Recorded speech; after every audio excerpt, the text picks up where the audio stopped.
we will have to gather all the family members, about 300 people from my family background, from my family are coming.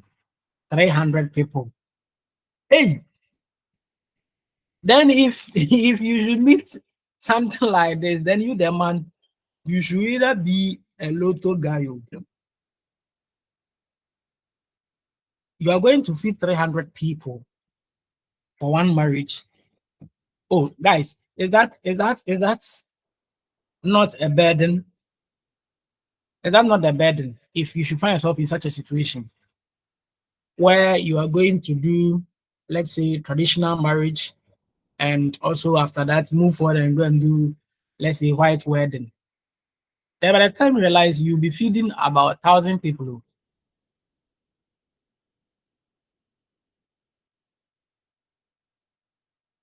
So you see, the family is very important.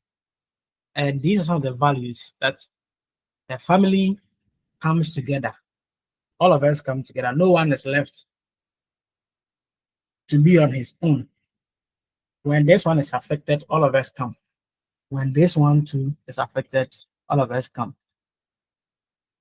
And there are families who will tell you, hey, this is the time we are going to pay, we are going to benefit from our family member. So they will come, eat all the foods, and even if care is not taken, they will steal some of the things, the leftovers. So I remember we engaging in one marriage ceremony. The family members, in fact, the couple shared. They did the buffet. After the buffet, all the food were consumed. The family had to now come home. The newly married couple had to come home and go and buy kinky. Hey, why? What harm are we doing to ourselves? So you just like to seek validation. You have to seek glory in the face of the masses and now come and suffer inside. I don't think that should be the best way forward. And so family is very important. Family is very important. So there are 5 main goals of the family as a social institution that we are talking about. And these functions are: the family serves as a grounds for reproduction. That's to reproduce. So just as I was citing an example, they have been able to reproduce, the family has reproduced, and they are up to 300. And so if you want to go and marry any one of them, you should be able to cater for the let's say the woman's side or the man's side. Now, if you are also bringing 500 from your side as a partner, you can just imagine you have 5. So if you are bringing 200 from your side, you now add that to your 300, and now you get 500. So people are giving birth, of course. From religious background, we were told to reproduce. Reproduce. Let me ask you here. So say, how many children have you given birth to? I know those who are married and those who are not married, and those who are yet to marry and those who are married. And I know them. Say, Isa, oh, he's not around. Madam Stella. Let me start mentioning names. How many children do you have?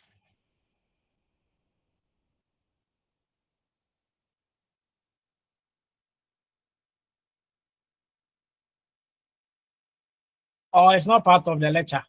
It's part of it. Monkasa. Pina. Then Kasa, and let's go. How many children do you have, and how many do you intend giving adding to? Say one. Addition one. So you have one. So how many more? I have two. You have two. So is it Madam Pina? You have two. Two. Okay, so it means you are adding one more to it, right? To be three. That's good. After that, I'll tell you mine. Is Madam Stella around?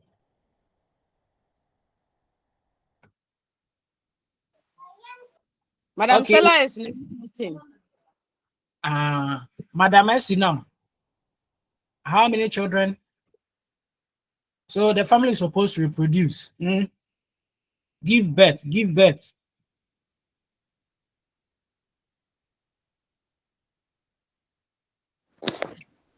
Sir, can you hear me? Yes, I can hear you now. I'm having two. But if I can get three added to it, I will be fine. Allah, three. Yeah. Five. Allah, we are reproducing. Charity. Oh, hey. Okay. She has just left. Comfort, you have two. Clap for yourself.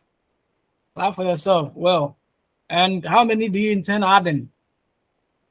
Comfort, unmute yourself and talk to us. How many do you intend adding so that we will see the total? Zero. You intend adding zero, so only two. Okay. Yes. I see. Say Isa, is Isa here?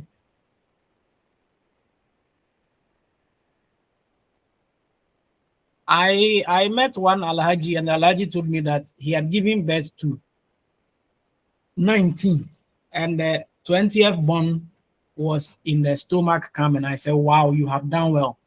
So maybe say Isa, you are also planning to do something.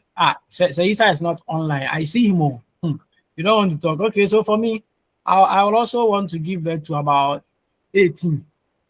18. Then if I'm so fortunate, I'll just add last two to be 20. So that in case I get 11 people from the family who are footballers, they can go and help Ghana Black Stars. They alone can take their team to the World Cup, let's say 2030 there. 2030 there. It will be very nice. Or 20, let's say 2050 there. They can spearhead the entire affair. Very good. So the family is supposed to reproduce. Again, after reproducing, the family is expected to protect their offerings, their offsprings. And you have given birth. You should know the number of children you can take care of before you give birth, before you do that. So decide with your family. Do family planning. Don't just go for honeymoon and just be enjoying yourself. Think about how many do we want to give birth to? How do we take care of them? How many can we afford? How do we want that? Okay. So you take into consideration all of these. You protect them. There are times some of them will get sick. You will have to step in to take care of them. Provide food. You need to work hard. Once you have brought them, you need to protect them from all forms of troubles that are likely to befall them. You are supposed to do all of these things and teach them how to socially interact. Some people are not sociable at all. Some people are not sociable at all. And so you need to be able to teach your children how to live peacefully with others. Some they will need like someone will need something and will want to come and ask. oh, can I get this? Can you give me, can you help me with this? And you tell them, oh, I don't have. We don't have. And as you are doing all of these things, you are showing your children not to help others. And so as a family, we are supposed to help them. We're supposed to help them. It is unfortunate that in this era, in this era, what most people are doing are so discouraging and so disheartening. A parent will be there, they don't care. They say, oh, this is how my child is. They don't bother about the interaction, let's say the temperament of their children. They don't bother about that. So someone will tell you, hey, when you joke with me, my child will insult you. My daughter, she can insult her. So please be very careful with her. You see, so they are promoting this kind of behavior. They are showing some of these things. And you go to the family background and you see that that is how they were all raised. Again, the family is expected to show affection and love. So it's very important.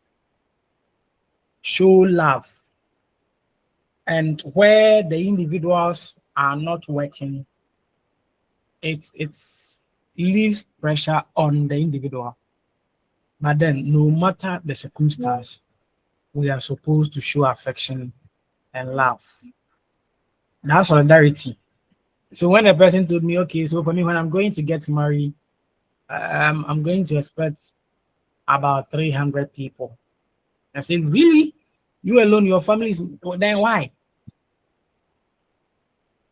300 people. All of them are coming to show love.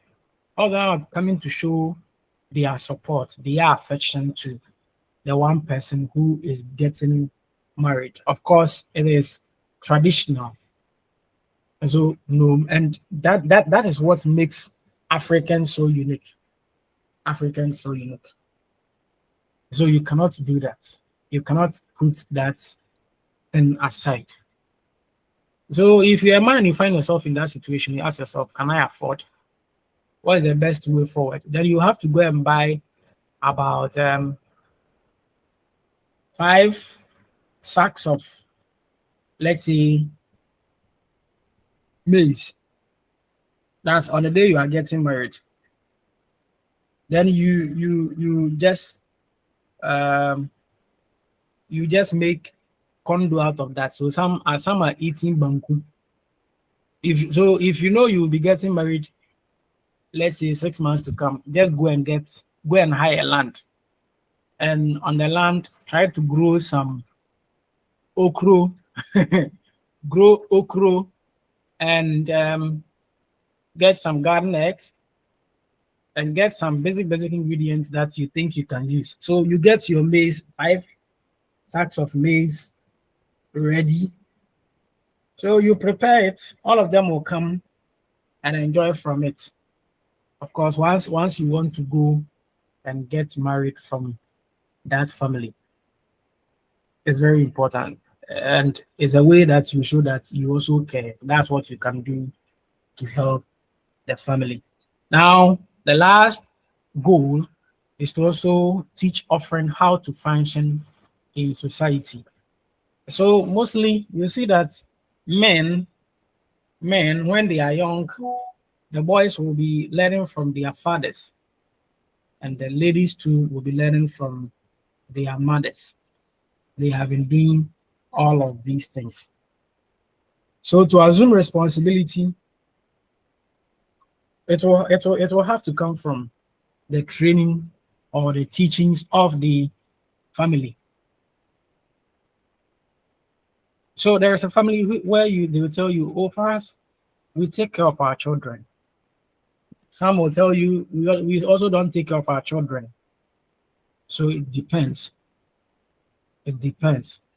But once you have brought the person to this planet called Earth, you are expected to take care of such a person. Good. And so another social institution we can talk about is the healthcare institution. And we have public health. They are in charge of our public health, and there are individuals who also have their individual doctors, and they provide these health facilities to help individuals maintain their health and do other checkups and also prevent disease and also take care of so many incidents so far as we are humans. I see today, this is the rationale for that. But today, when you go to most hospitals, it's like it has turned vice versa. People are doing the unthinkable. When you come to Ghana here, when you are in Ghana, and I am told when you go to some hospitals, the way you'll be treated, it appears you're not a human. Some healthcare professionals end up maltreating their people, their clients. They end up maltreating them. You may recount or remember some bad experiences you went through the last time you visited the hospital, how you were treated. And so, because the social institution and people are coming in, we need to treat them well. If we don't remember anything at all, or if you have not heard anything at all, I am sure you have heard the rich incident. Raphael. Yes, Raphael. the Raphael incident. That is what we are living in as a country. And the funny part is, you see, I am told these health personnel, because of how vulnerable they see individuals, they tend to that's why they tend to maltreat people that way. So someone may be not feeling well, and you see the way the person has become so disoriented, disorganized, and when such things happen, they think humans are not anything. And so even if you're in a relationship with some of them, you end up suffering so much. They don't regard you. They don't regard you. One thing I have seen. But go to the advanced countries. Go to the advanced countries. See, they will put their protocols aside and try to deal with you, take care of you. They understand humanity. But in our country, where majority of us are Christians, in fact, I should say that about 97% of the entire populace are religious people. But then if they are religious people, why then are we seeing all of these things? Is it not part of their training that they should treat people well, with caution? So our institutions, these are some of the things they do. When you go to some of these advanced countries, they will handle you with care. They will let you understand your dignity as a human being. But in our case, it is not happening that way. And it is humans. I have never seen a gorilla or a cow going to the hospital to say that for me today, I'm not feeling well. Of course, we have the veterinary there. But those in charge of humans, you will not see a monkey going there or a mouse going there to say that I am coming to seek assistance from you. And so when that happens, you ask yourself, are you there to serve humans, or you are there to serve your personal interests? Do you know people who suffer the hands of some of these things? People suffer Some people lose their lives as a result of carelessness on some of these health personnel. At a point in time, a medical personnel after an operation may just choose to leave either seizures or some of these things. In a social institution, they don't regard you. They can just you are suffering. You are at a point of death. They can just allow you to just die. They don't care whether you live or die. There's the situation we find ourselves, and it is not good. We all need to stop. You know very well that you are suffering. You enter a health facility where you are supposed to be attended to, and those there are or will be fidgeting with their phones. They'll be fidgeting with their phones. So it appears you are not their priority. They don't care whether you die or live. They don't care. You came. And so that's why we have to take care of what goes into us. Mhm. There are times we can prevent some of these occurrences. Try to stay out of trouble.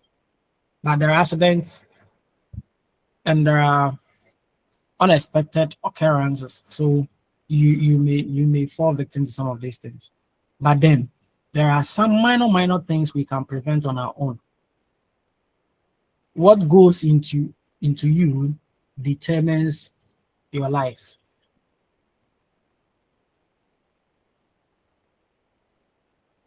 So what you eat eats you. If you don't eat healthy, you will have to suffer. For that matter, we have to try to eat well, get enough sleep, and to be able to do some of these things. That's why someone say an apple a day takes you off the doctor, or it sends you away from the doctor.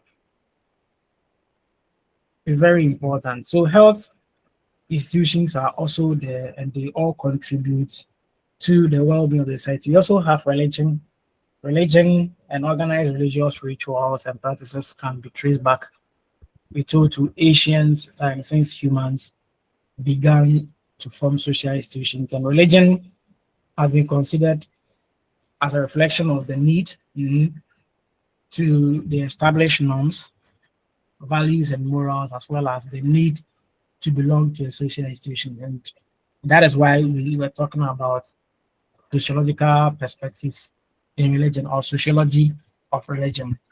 It's very important that as humans, when we find ourselves in a religion, we need to ensure that we will be able to follow the rules in there, use the religion to support human interest. Let us not just look down upon them. Let people feel that kind of sense of belongingness. So there are we have various denominations.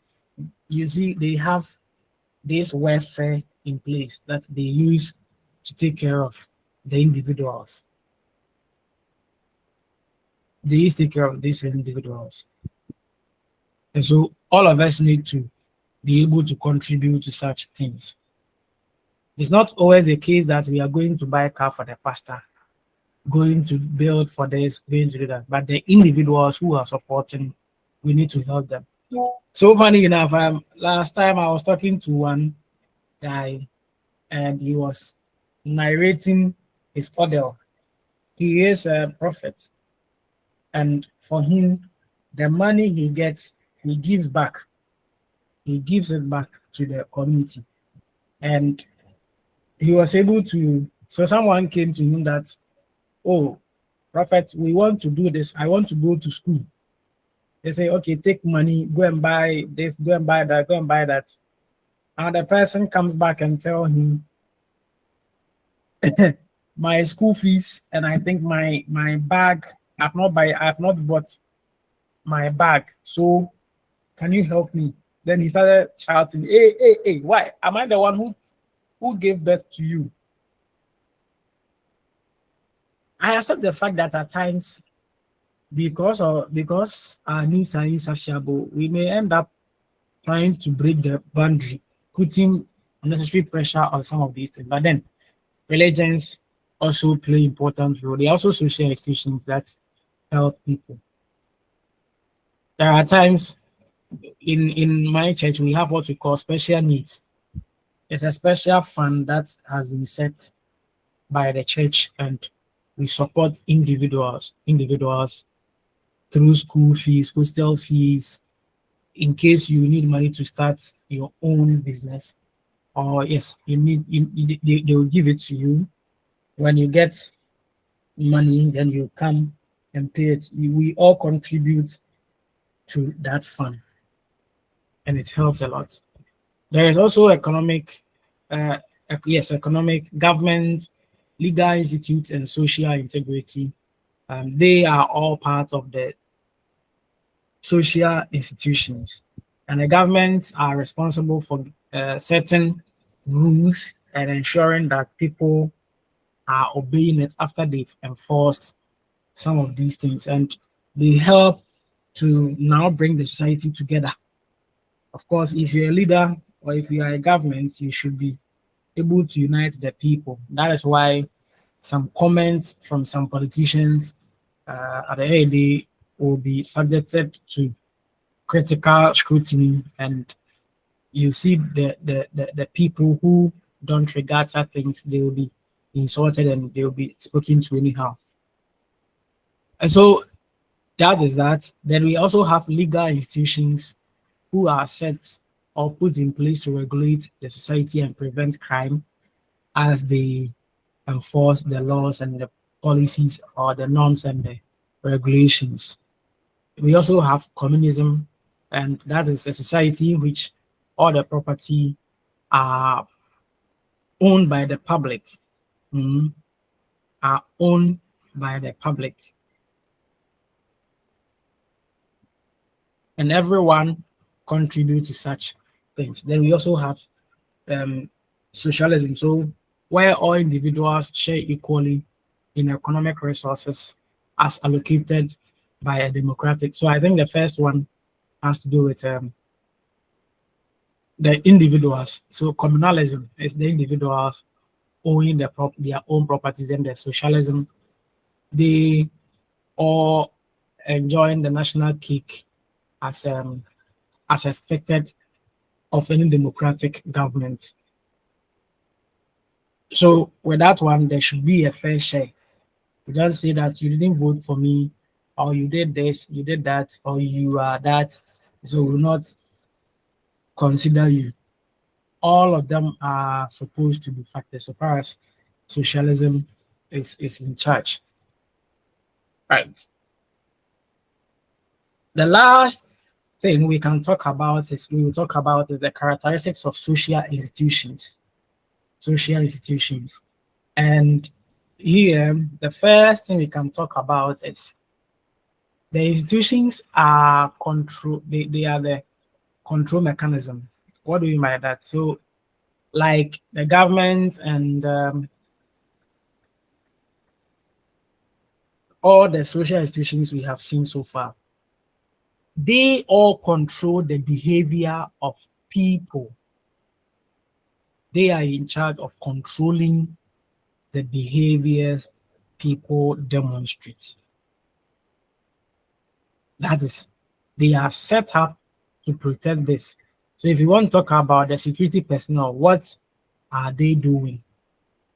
If you want to talk about the judiciary system, what are they doing? They are all institutions. If you are talking about Christian councils, what are they all doing? And so these preserve the social order, and it gives that kind of stability to it. When they are controlling the behavior of the people, you see that there's orderliness in the society, and it helps to establish some kind of calmness in there. So one thing is that all institutions are set up to control human beings or human behaviors. Again, the social institutions are interrelated. That is, there is interdependence between the social institutions, or let's say what we call checks and balances. So all of them are relating to each other. So you see the family is in the religion.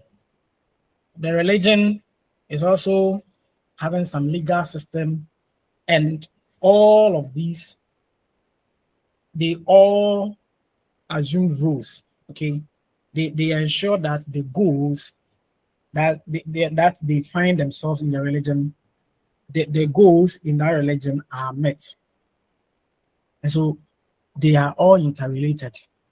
They are all interrelated. They all work hand in hand to be able to achieve the common goal of the organization or the institution that is in question. And these are connected through status and roles of the individuals. So you see that, oh, today they tell you we have a meeting with this, or you hear that this boss is a member of this committee, that boss is a member of our committee. So they all work hand in hand. And that tells you that, the first thing we can learn about it is that if they are interdependent, then we also need to imbibe some of these things in our learners. As in the classroom, let us be teaching people how to work in groups. Let us be involving them much in group activities where they will be able to learn how to live as a group and also help each other to be able to achieve whatever they want to achieve. Again, another characteristic is the relative nature of it, the relative permanent nature of social institutions. So they are all rigid. They are all rigid and enduring, and they do not undergo sudden or rapid change. So all social institutions are there, and we have seen the continuity we spoke about. We also have the rules there. That is why a government will come today, and the following 4 years is if he did good things, he will maintain. If he didn't behave well, he is pushed out of the system. He is pushed out of the system. And that government will come and take over because of the laid down procedures that we are talking about. People are born into these institutions.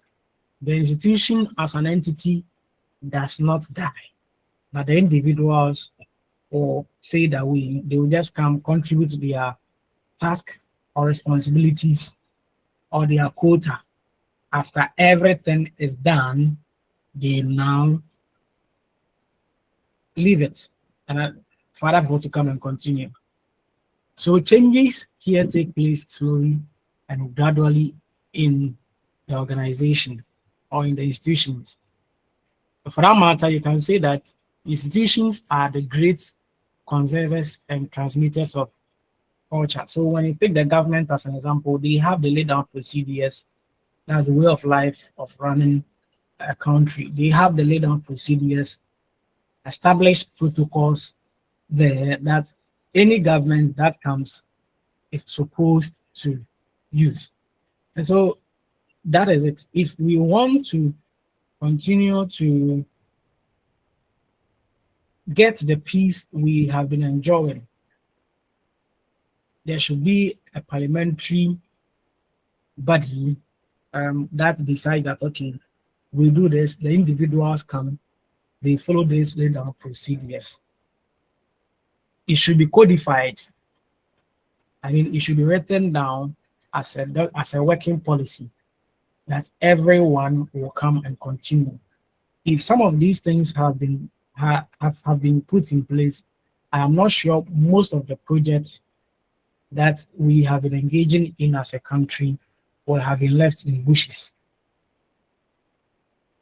So if you want to establish school for a group of people, you said 4 years or 5 years, but I want to do this.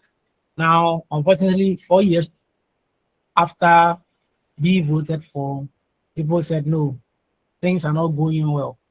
So let us vote you out.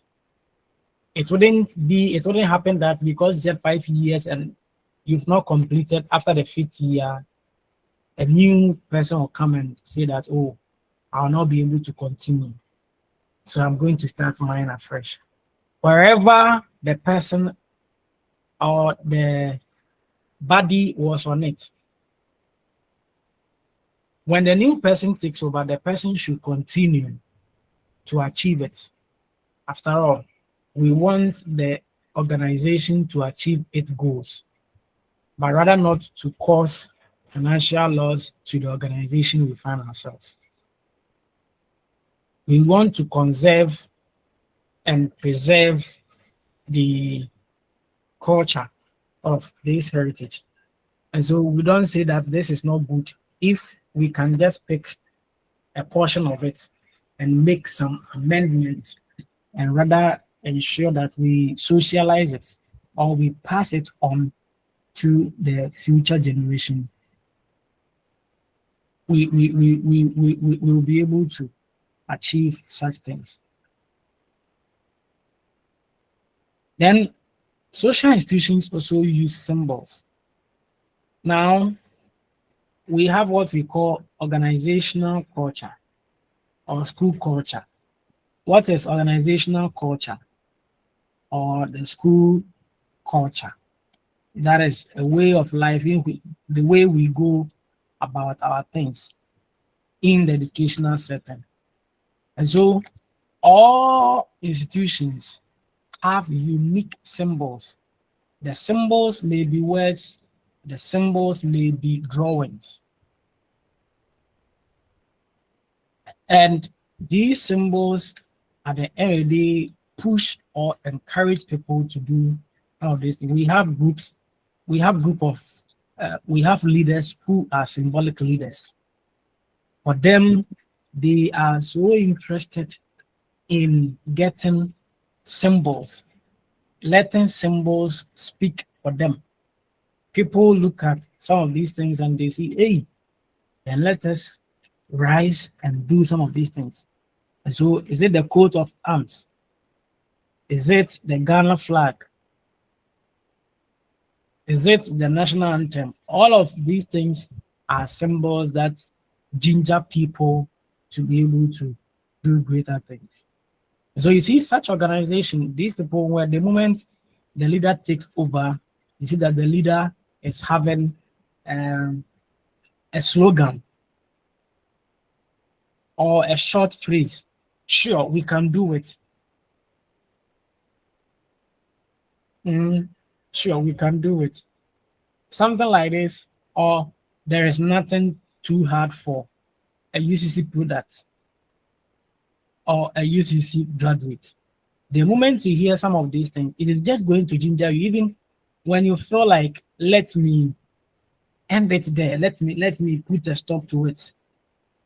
Let me just kill myself. Well, when that thought comes to mind, you see that no. Because I believe in this, even if the going gets hard, you will still keep on pummeling. And so the symbols are very important, and the symbols may be either material or not material.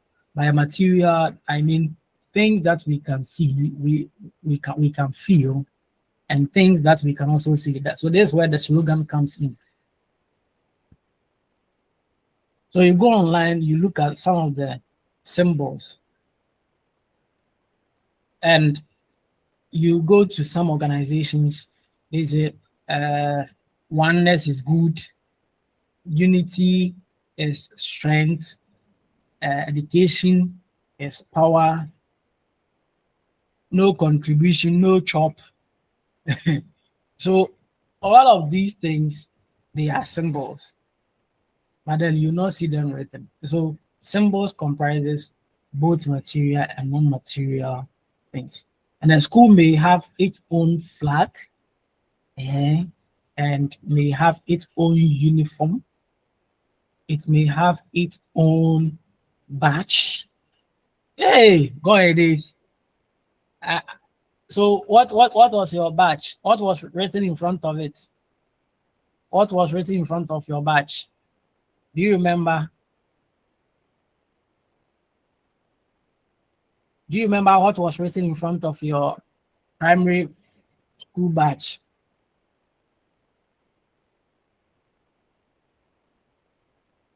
For me, I remember mine. Oh. Mine was education is power. I've forgotten mine. Uh-huh. Oh, okay. Mine was let your light shine. Hey, wow. Wow, let your light shine. Then you see the symbol and let's say some books and some you see the sun, uh, now appearing.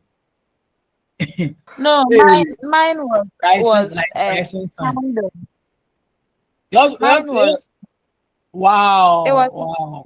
a candle. Yeah. Aha. Then UCC, ours is Truth Our Guide. Veritas Nubis Lumen. Truth Our Guide. And so, or when you hear this, you always try to be truthful. And so, all social institutions have symbols that drive people. These symbols drive people. So that's where the totem comes in when you're talking about religion. That you see the totems, or let's say either the plant or the animal is written, or sorry, is drawn on, let's say, the shield or uniform or the stool the king or the chief sits on. And anytime the ruler is coming, by ruler I mean either king or chief, anytime he's coming to the public, you see this group of people, um, this group of people leading him with a staff, and it teaches us a lot. So all of these things remind people. They all remind people when they assume or when the organization or institution is functioning. Another function or another characteristic we can talk about is possess material objects. And the institution being group of people have national resources and material objects. And we can talk about they having buildings, they having some unique furnitures, they having some unique books and that they read. They have other objects that are part of the social life of the people. And so they have documents, they have structures in place that everyone comes to pick them and use for the betterment of the being. Right. Any question? Any question? Any contribution? Any additional characteristic you can talk about?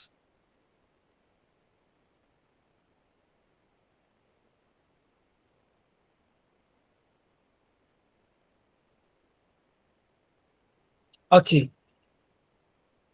If you don't have any questions, now we move on to the theories of religion. We move on to talk about the theories of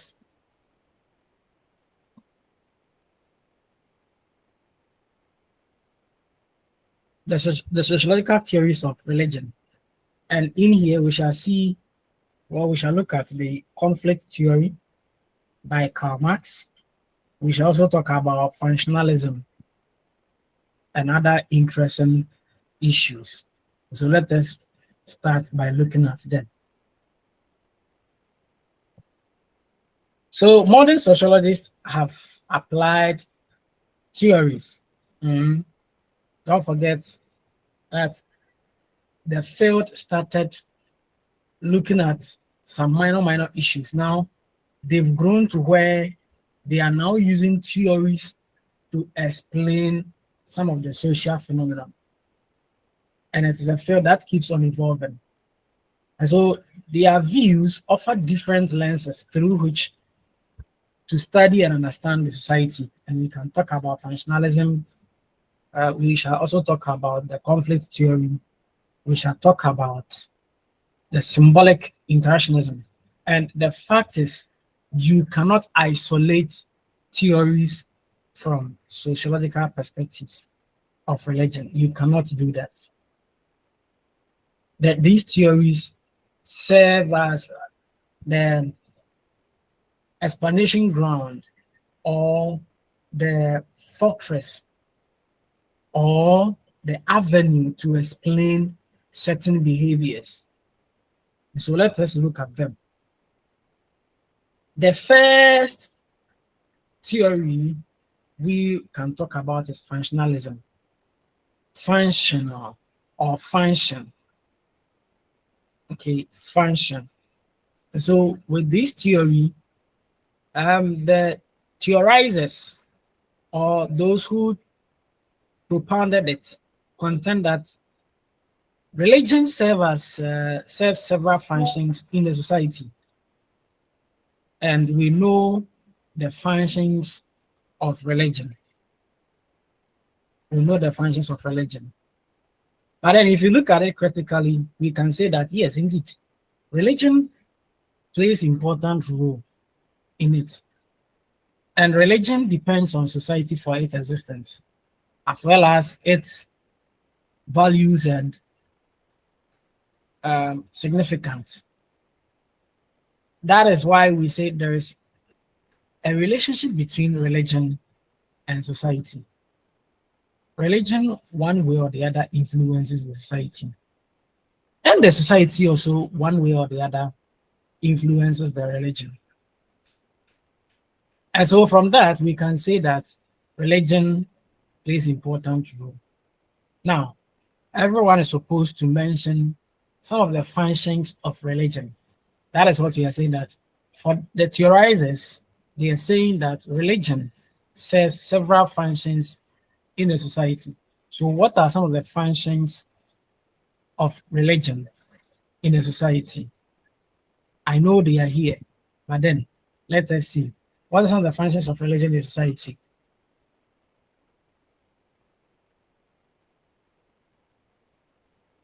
What do you think religion does?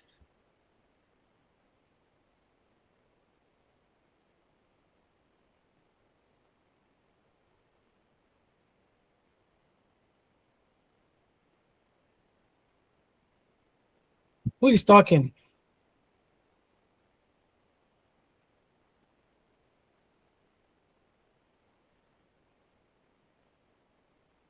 Please, can you hear me?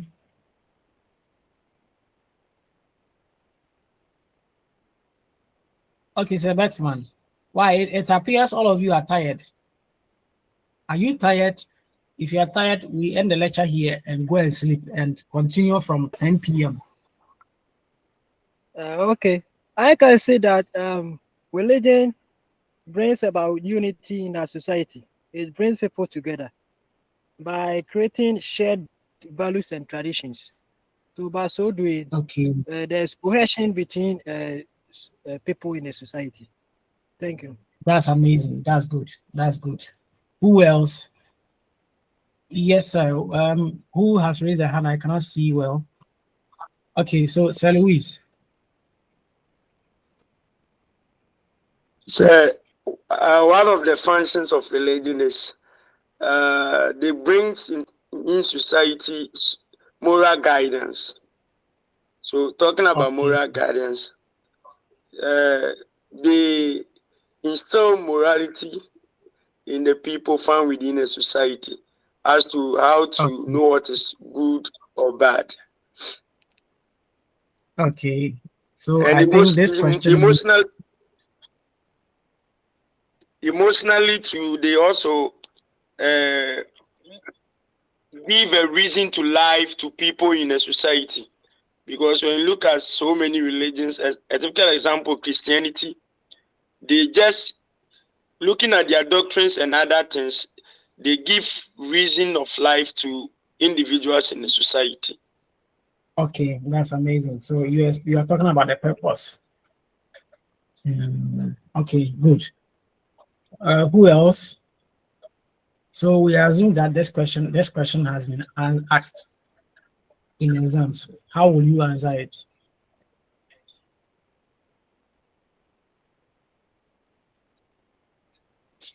Hey, is Madam Gifty here?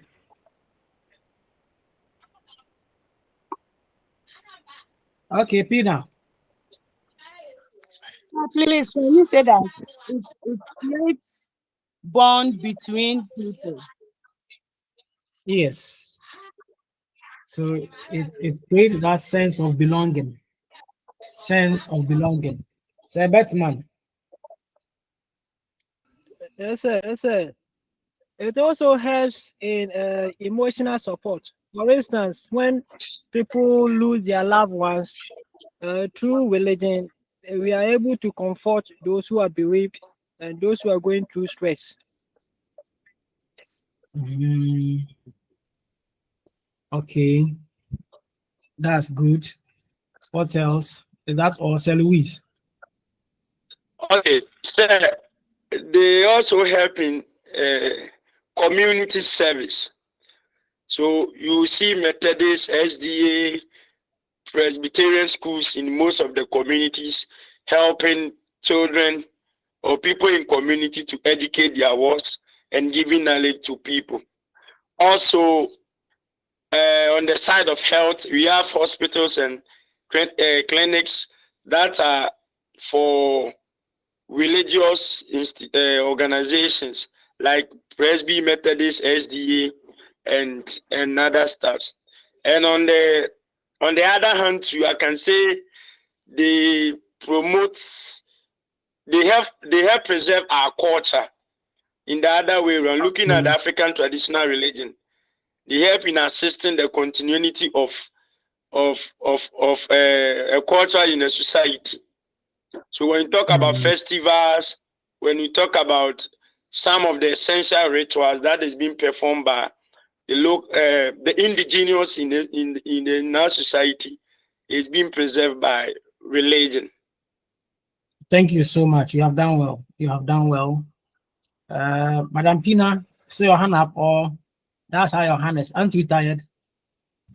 Sir, Yes, madam. I just wanted to say that it creates service to people in the society. How? For instance, for what Sir Louis is saying, in terms of clinic and hospitals and the rest, Yeah. it puts them. It posts them. It helps a society to develop in terms of the thing of clinic, schools, and other facilities. I see. Okay, that's amazing. That's amazing. So we have few ones here in addition to what we did, I think in unit 2 or 3 there. And here we can talk about religion serving as or providing answers to spiritual mysteries. So why do we live? Why do we do what we do? Why are we behaving this way? And religion is in the right position to do that. Again, it also offers emotional comfort in times of trouble. That is why Karl Marx will tell you, religion is mass neurosis. That is, he equated to, opium of the masses. Opium of the masses, where he'll tell you religion is like a numb, like a drug called numb. Now, when you inject it or when you use it, you become so numb, like you become so painless, you don't feel whatever you are going through.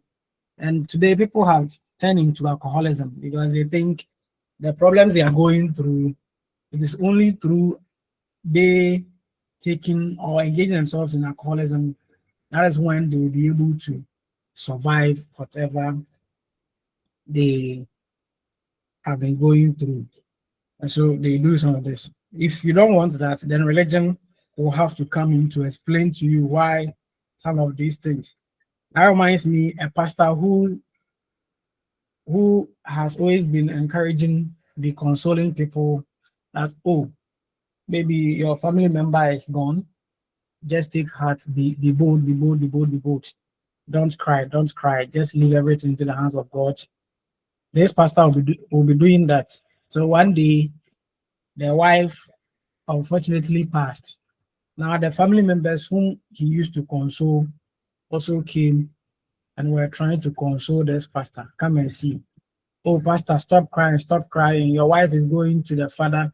Just as you have been telling us, your wife is going to the Father in heaven, and we believe that she will get eternal life. One day we shall then come and see this pastor.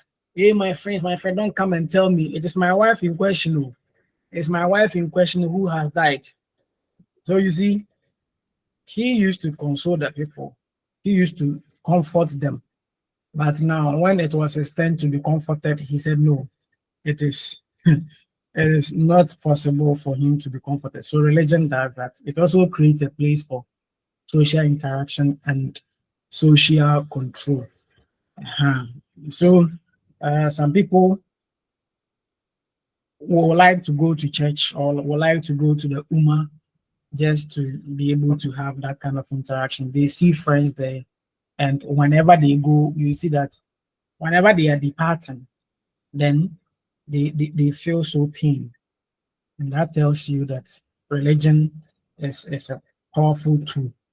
Of course, there is a lady who got divorced some time ago, and the fault was of her. Now, when you are in a religion and you don't take care and you just get divorced, instead of you trying to polish your marriage, working with your partner to iron things out clearly and settle your disputes, this person chose to just break it up. Now, she had to stop her church. She had to stop her church because every day she'll go to church. They'll ask her, hey, so where is your husband? Oh, so why have you done this? Why did you do this? Oh, so because the pressure was coming from the congregation, she had to stop. And that one was a check on her. So social control, because you think people are looking up to you, is going to put, you are going to stop so many things you will be doing. Of course, people also try to avoid being embarrassed in a religion or in a society by adhering to the religious norms. Okay, and so all of these serve as social control mechanisms. Religion is powerful. Religion is very powerful, and that's why we don't need to play with it. Again, it helps us to answer questions like, how was the world created? So this one gives us sense of purpose. It provides social support and offers a place to meet others who hold similar values. That's the place, the social interaction we're talking about, and social control, and a place to seek help, that spiritual and material in terms of need. So I know of someone who got divorced, now was having, is it divorce per se, but the family members, the husband ran, leaving the person there like that.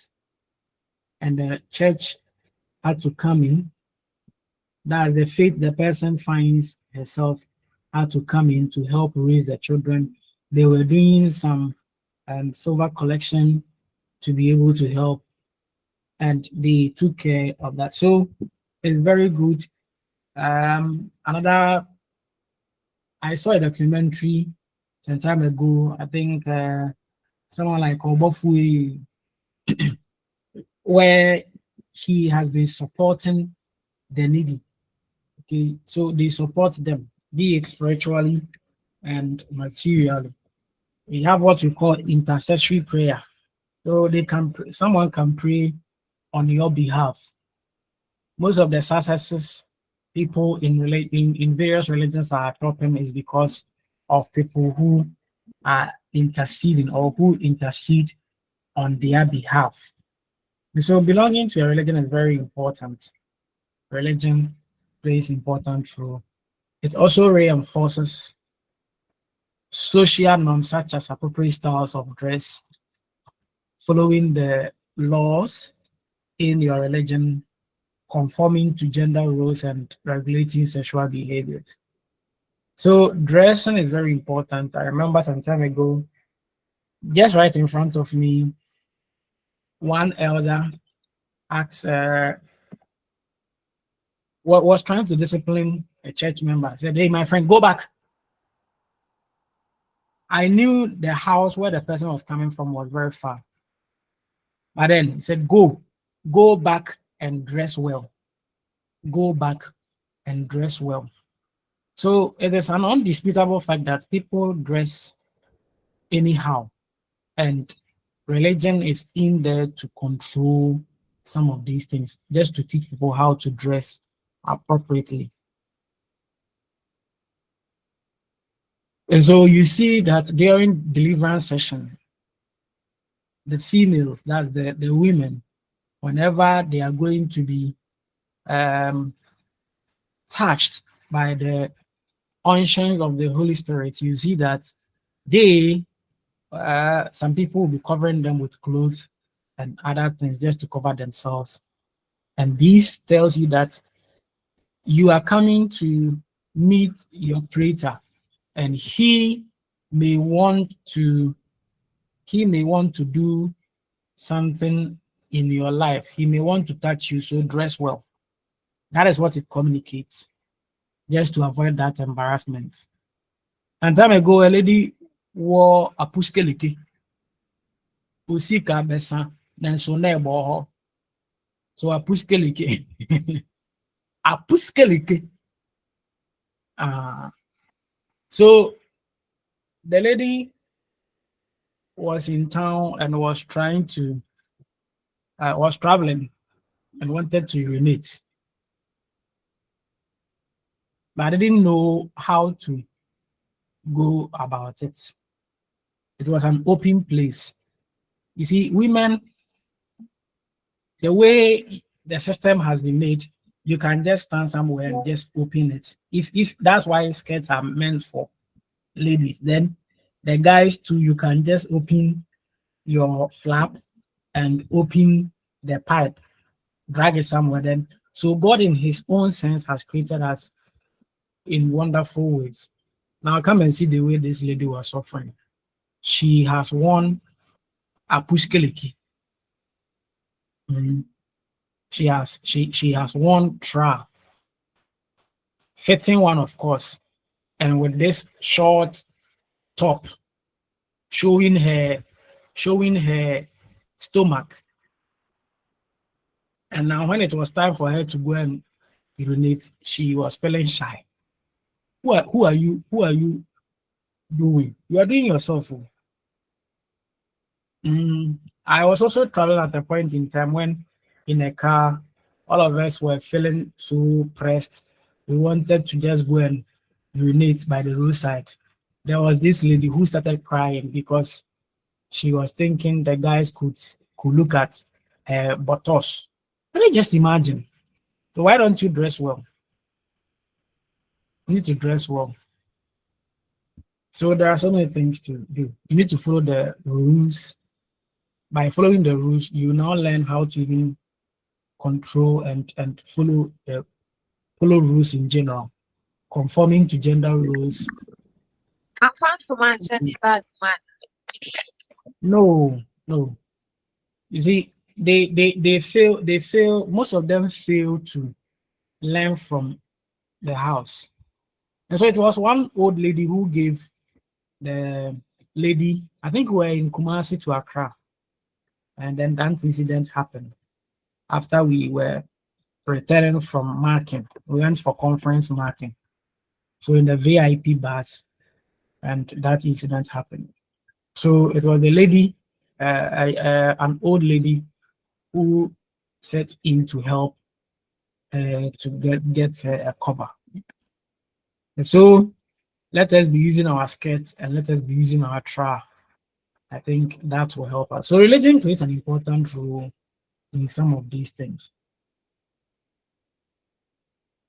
Any question, any addition, any contribution, any suggestion, any insult?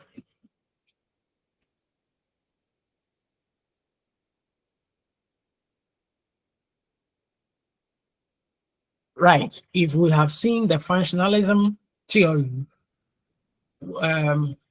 functionalism, now we come to the conflict theory. And this one was spearheaded by Karl Marx. So you Google right now the conflict theory, and you come across Karl Marx. So this theory views religion as an institution that helps maintain patterns of social inequality. What it means that religion is now playing a bad role here.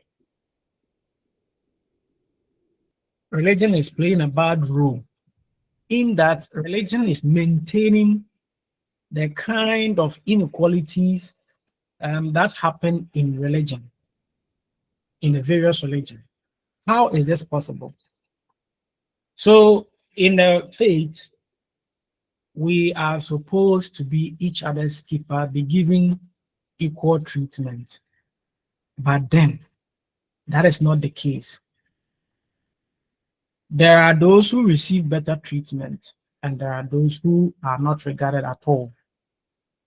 There are those who get humiliated when they go contrary to the norms and rules of the religion, but there are those who are favored at the end of the day. There are those who are regarded during festivals, during harvest, where those who have money are given some succulent treatment in the religion. And when all of these things happen, it is possible that it can lead to conflict. So, for example, the Vatican has a tremendous amount of wealth, with the average, so while the average income of Catholic parishioners is small. You see, so the Vatican, that's those in authority,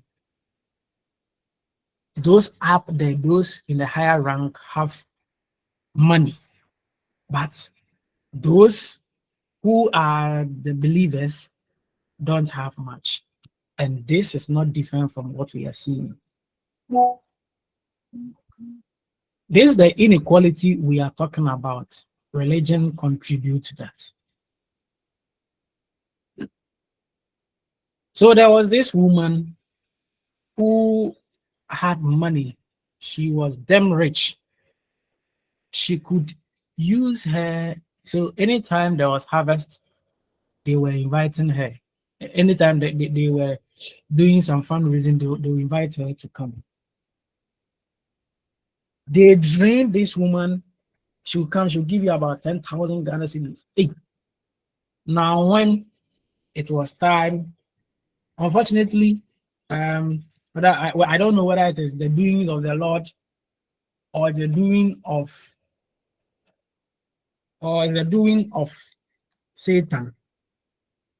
The woman rose up one day and all her money were gone. But lucky enough, she had helped some people. And so she had their support. But you see, through this period, when she lost all her money, when it was time for harvest, they were not calling her again. She will be in the church. They will not mind her. They will mention all the people's name. They will not mind her. They will be given all the appellation. They will not give her such things. They said, okay, I see. And so when she came back, I don't know what happened. But if it were to be you, what will you have done? If it were to be you, what will you have done based on the story I have said? Will you be doing what you were doing initially when you were not drained?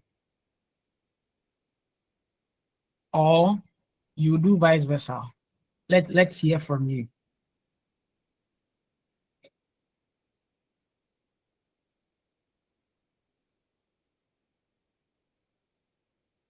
Do you get the story? Did you get the story I told you?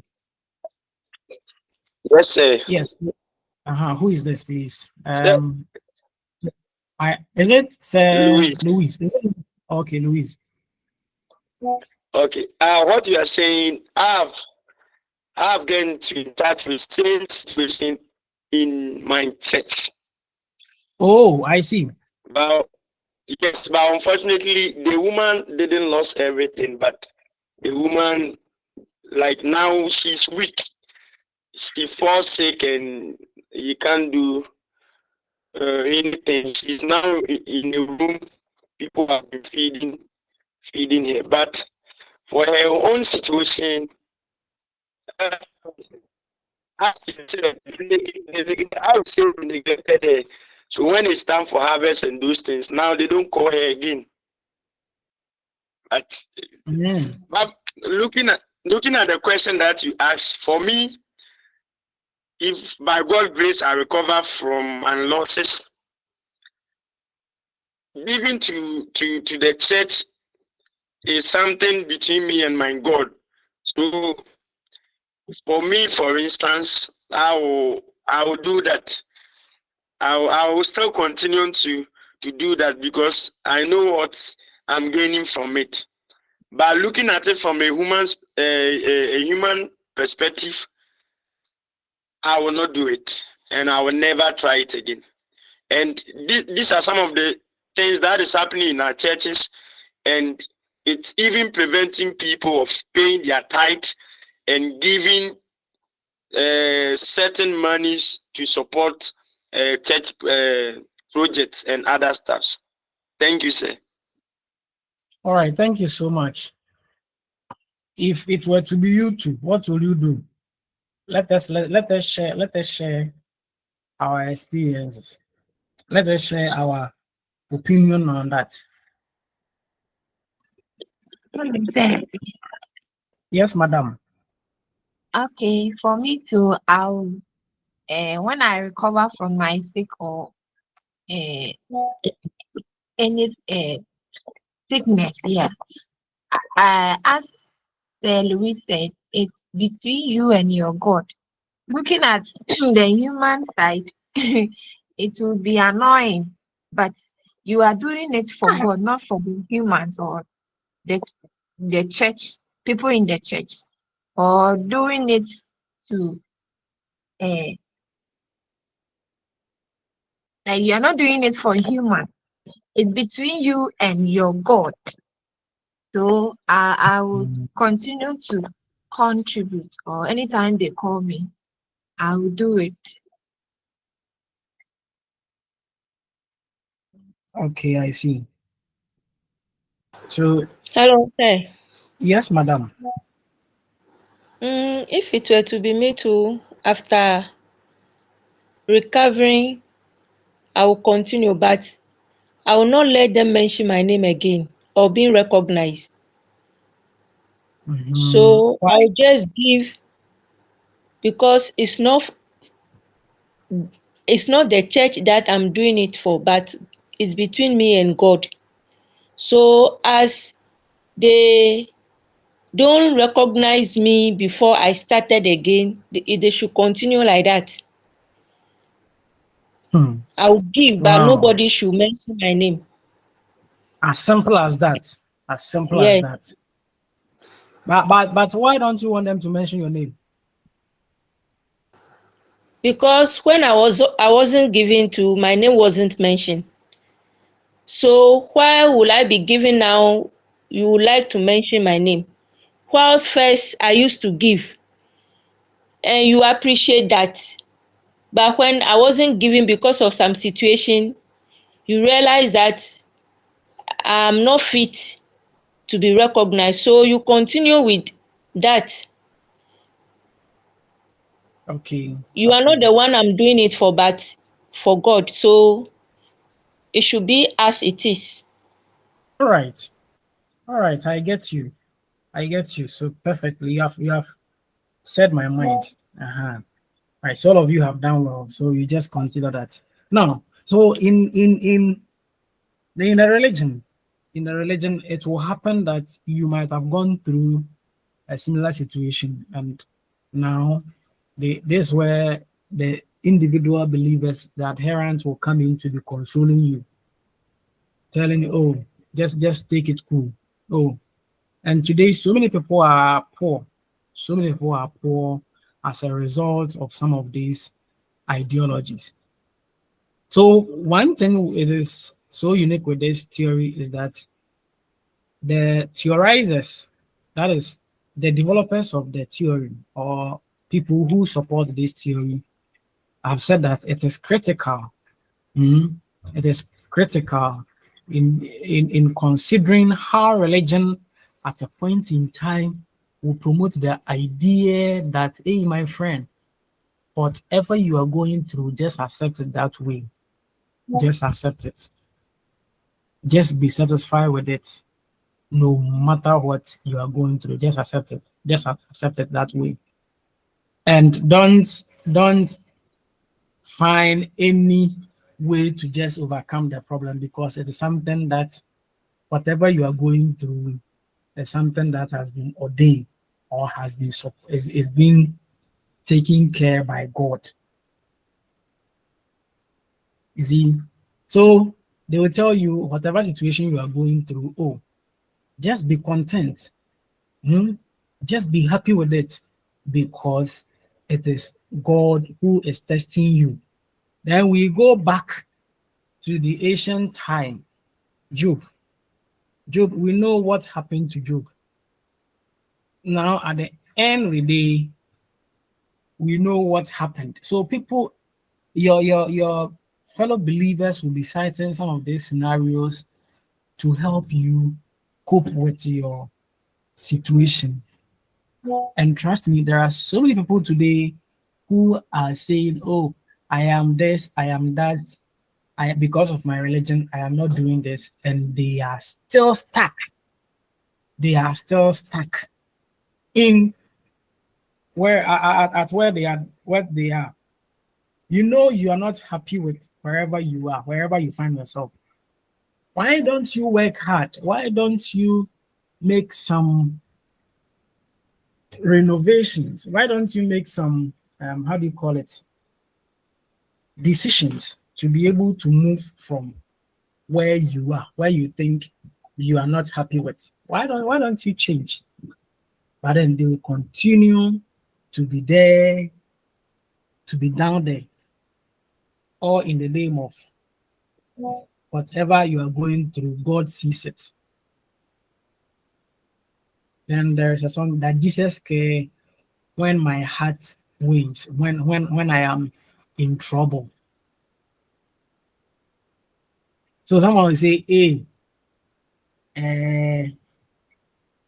I am not able to give birth.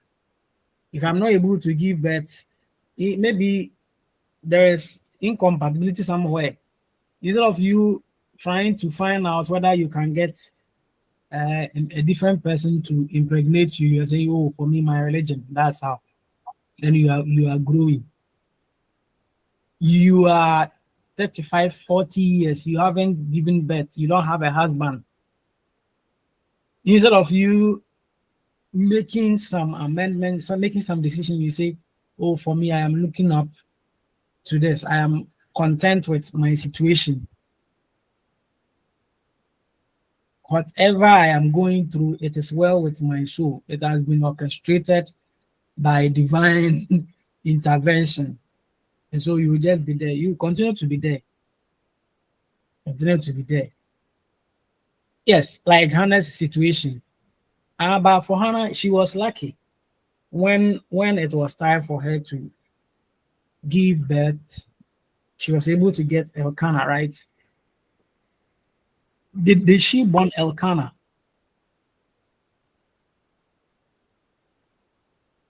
Madam Stella. Say, I saw your hand up. sorry, it was my hand just stuck on it.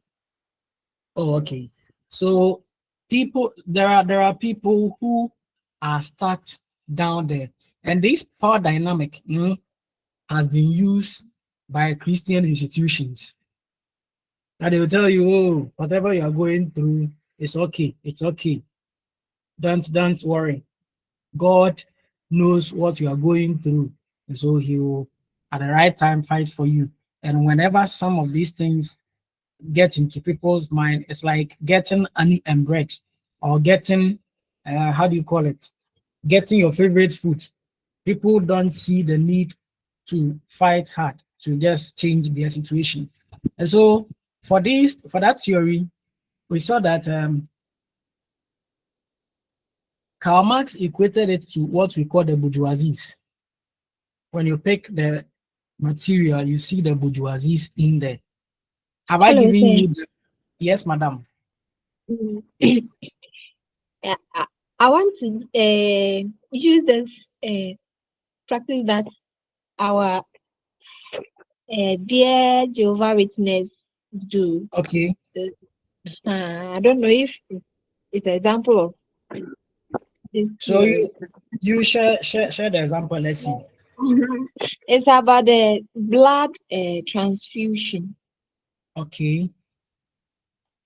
I had a mate in my class. Yeah, she died because of her religion. They don't accept a way where you need a blood, then you get a blood from someone or a new person.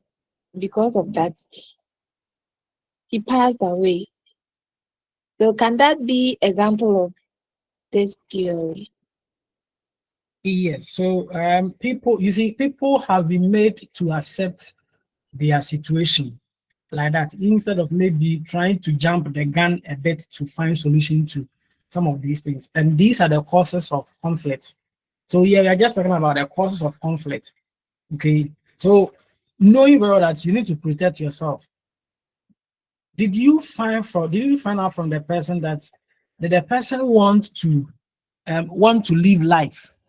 If the person want to live life because salt is sweet, and you could see that no, the person is opposing whatever the people or the authorities are saying, but because it has become a faith, you have not forgotten your problem. That there is heaven somewhere, that in case you die, that you can still go, somewhere. But the theory is about the bourgeoisies, bourgeoisies and the proletariat. The bourgeoisies are the affluent, those who have money, the well-to-do guys in there. Then the proletariat are the poor, those of the working class. So at a point in time in history, during the Industrial Revolution period, when it started, the working class were working so hard. They were in the factories, they were in the plantation, and they were getting few, they were not getting much money. Okay, now it is time for us to also work and be able to change it. But they will tell you, oh, stop, it is not good for you to do it. So you see that the bourgeoisies here are putting in rules to prevent the proliferate from joining, that's the poor, from joining their ranks. And so it's like in education system now, the moment we climb up there, then people are trying to make rules to now press us so hard. And when they make such laws to press us hard, we tend to forget our problem. Now they will come with religion and say, "Oh, whatever you are going through, don't worry, just be happy. You'll be able to exceed. You'll be able to make victorious." And so people don't see the sense to do some of these things. And it is happening in our religion today, in our religions today. Then they will tell you there is a song. It is well with my soul. I saw one man, he said, "For me, I hate that song. I don't like it at all. Whatever situation you are going through shouldn't be well with you." It's like religion has been injected into your body. And so where you see that, "Oh, let me try to find solution to a problem," you said, "Oh, I am okay." You continue with that, then by the time you realize, you'll be dead. You'll be dead. And so religion, that is what religion does. Okay. And when things continue this way, then we are going to find ourselves in bad situation where we are going to fight. We are going to fight those who are against us. Today, some people are against their pastors. Some people are against their men of God. Have you heard a story where the pastor said, "You have bought this car, but there are evil spirits in it, and so bring me the car so that I'll be using it myself"? Not knowing that it wasn't true. The pastor has collected the car from the guy. When he discovered it, come and see. It is now that this guy wants to go and find the pastor. You. So religion can also cause conflict. It can also cause conflict. Now, Ross. Okay, so looking at Karma's theory concerning religion, from my own view, I would say, looking at per the explanations and the discussion that is going on, if I'm to give it another name, I would say theory of discrimination. And this kind of issue which religion is putting on people in the society and those who are practicing is leading to a whole lot of issues and killing people in the society. For example, now you go to churches, even in the churches, there are places where reverend ministers will sit comfortably. They will be enjoying air conditioners standing beside them, sitting in a stuffing chair, whilst the church members will be sitting on benches and plastic chairs with fans, feeling the heat. So this is some of the issues that to me is killing people nowadays, and we need to have a critical look at it very well. Abi, for them, they instead of them preaching and encouraging people to work assiduously to work, they'll say, "Oh, Pama Nyame, leave everything to the hands of God." Then you see people spending the entire week, entire day in the house of Lord. So from Monday through Friday, it's either they'll go to church on Monday, go to church on Wednesday, go to church on Friday, then go to church on Sunday, then Monday too. They'll continue with such things because their problems are there.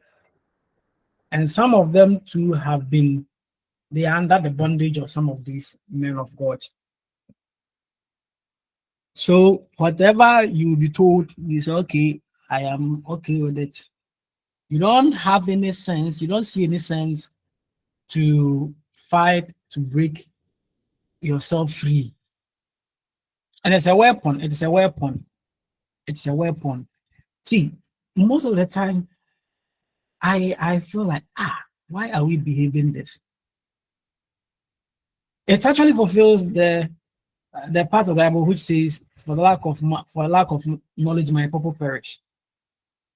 Those who go to market will be working under this scorching sun, will be getting money. They will come to church, and these pastors, men of God, some of them will tell you, come and sow seed, come and buy anointment. And if you are a man of God and you don't sell some of these products, you don't sell in the house of Lord, you cannot make money. So today, if someone want to start a church, he said, if someone want to get rich quickly, the person just jump into church establishment. The person will start church right now and just get about 3 or 4 women who can possess the spirit right now. You will get the entire congregation full. Yes, so churches have schools, but meant for the rich and the reverend. Yes, they have it. And for me, I've attended church or a mission school before, and at the point I think they were saying if you have more than 3 children, I think if you have 3 children in the school, one of them is giving tuition free, the person that does not pay anything. So some of these things are very good. But in a situation where we are just making laws, we are making laws to prevent the poor from joining the rank of the poor. It makes it difficult. Hey, Louise, you are saying that I was lucky. Sure. Do you know the way they were sacking those of us who were those who were church members and were not getting money to pay our school fees? They sacked us. They sacked us.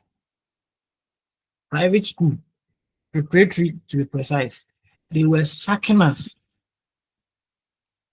So there will be a day you see that all of us are out there going to our homes while school is in session.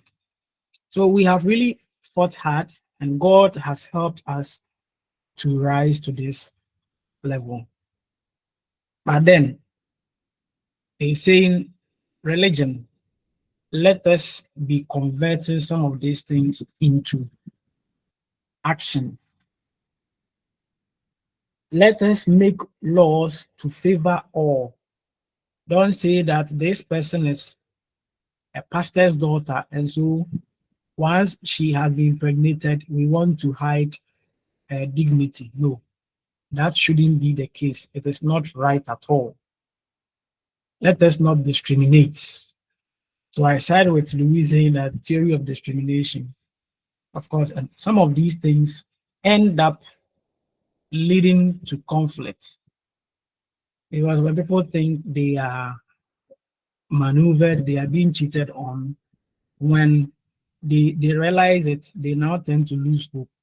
If you don't take care, you will be doing some of these things. I know some pastors who have been fighting with their church members. Maybe the guy has money. Guys are able to do some critical thinking. And maybe you will see that you are just playing around with the wife. And so if you are doing that, then let me find a way to not be under your bondage. And so some church members fight their pastors. They fight them because some of the things the church pastors will be saying are not true, or are not true reflection of whatever they are do or doing. Good. Now we come to the feminist perspective, and the feminist perspective focuses specifically on gender inequality. So we are explaining why some of these conflicts happen in churches. This is one of the branches. So let's see. The feminist theories assert that although women are typically one of the socialized,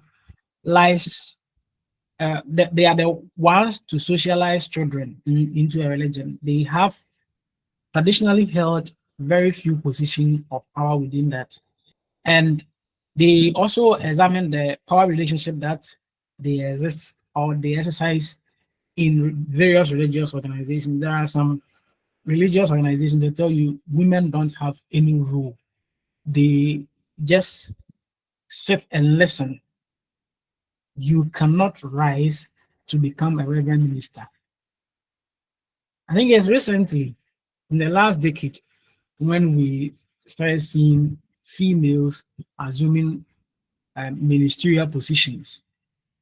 But aside that, they were not given some of these positions. So feminists also attend to the ways that religious justify and sustain a belief in patriarchy. So they are against that. They fight against some of these things, or the assumption that men should occupy positions of authority in society.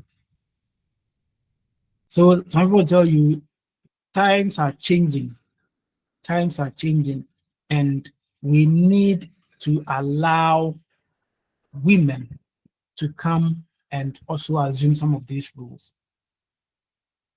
But then there are some schools of thought who will tell you that, oh, no, if you give a woman a position to, then you are putting, it's like you are giving a prisoner, you are giving a criminal a gun or an ammunition to harm yourself. And so that's what most of the people they are saying. They're saying, looking at women, at times they do menstruate. Okay, they have various justifications. Women do menstruate, and there are times because we are talking about holy things, they cannot be going closer to some of these things. So that's why in typical African community and in even some religions, some Western religions, if you are going through that period, you are not allowed to assume some of these positions. And so they see that this power cannot be given to some of these ladies. And of course, some of the ladies too, when we give you power, you also tend to abuse them. You tend to abuse them, abuse those power. You just sit on the person's neck right now. You in a firm, and you have been given a job, or you have been given promotion, which is above someone else. You see, I don't know whether it is mostly hormonal imbalances or I don't know. Then some of them will be treating their subordinates like trash. That shouldn't be the case. That shouldn't be the case. When all of these things happen, they are likely going to lead to conflict. They will lead into conflict, and so we are not interested in that. Now the next theory talk about is the symbolic interactionism, and it rises from the concept that our world is socially constructed. That is, it is humans who have come together to establish the norms. We have come together to establish our own society. And so they try to study the symbols and the interactions of daily life. And so to the interactionist, beliefs and experiences are not sacred unless individuals in a society regard them as sacred. That's the symbolic interactionism. So we can just, what it connotes is that it is we humans who decide that we want to regard this as holy or not. That means what we regard as holy today, it is possible we will the following day disregard it. But then the moment we tend to regard it as holy, we tend to continue to hold on to that idea. That is why someone like Emil Durkheim will tell you that, hey, the idea of God it is humans' cognition. We have created him. And so you can just, all of us, once we are here right now, we can just say that we are picking a mouse to be our deity. We can say that we are going to pick houseflies to be our deity. We can go and pick a monkey to be a god. So the monkey kingdom or the monkey god. Then all of us will be doing some of these things. So it is the society, and the society is made up of the individuals. So the individuals, they come together to regard something as holy or not holy. And the cross in Christianity and the crescent, that's the crescent moon, and a star in Islam, they are regarded as sacred symbols. So you see, symbolic interactionism. How are we interacting with the symbols? The symbols you see there, what do they mean to us? And you pick, or let's say, anytime a country is going to play football, you see that they are having their flags represented. And at a point in time, you see that the captains will try to exchange the Ghana flags. That tells you the kind of respect they have for themselves. We see movies day in and day out, and we see the rule. There will be a point in time when a country's flag will be seen and it will be respected. Some people who also want to disrespect other countries' flag will also bring it down and will try to tear it into pieces. And when that happens, it tells you that they don't regard you as a country. And so the symbolic interactionism or interactionists, they believe in the power of symbols, that these symbols interpret, they make meaning to the believers. So interactionists are interested in the negotiated meanings that different societies and groups attribute to those symbols.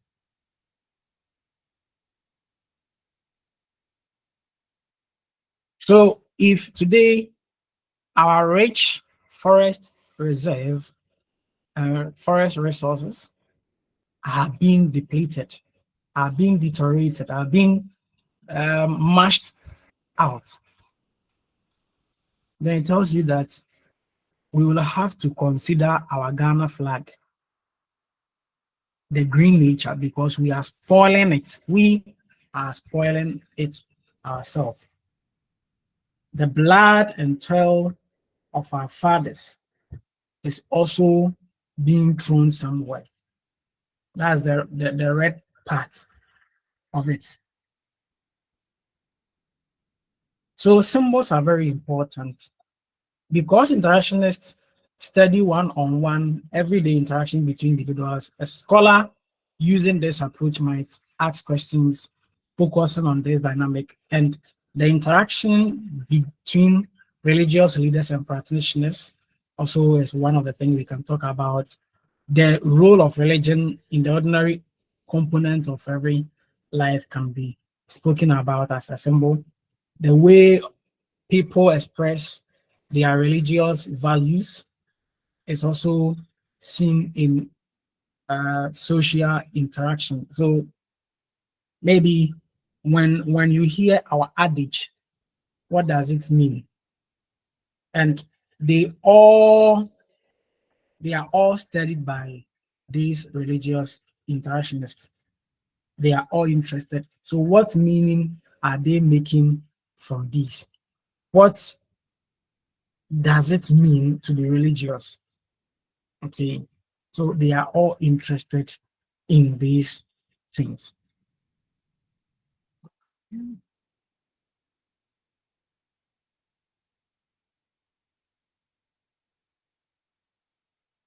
Okay, so I think this part now goes to explain the theories in detail. It explains the theories in detail. That's the functional theory or functionalism. The first one was just an introduction and these. So we will just skip them. We'll just skip them.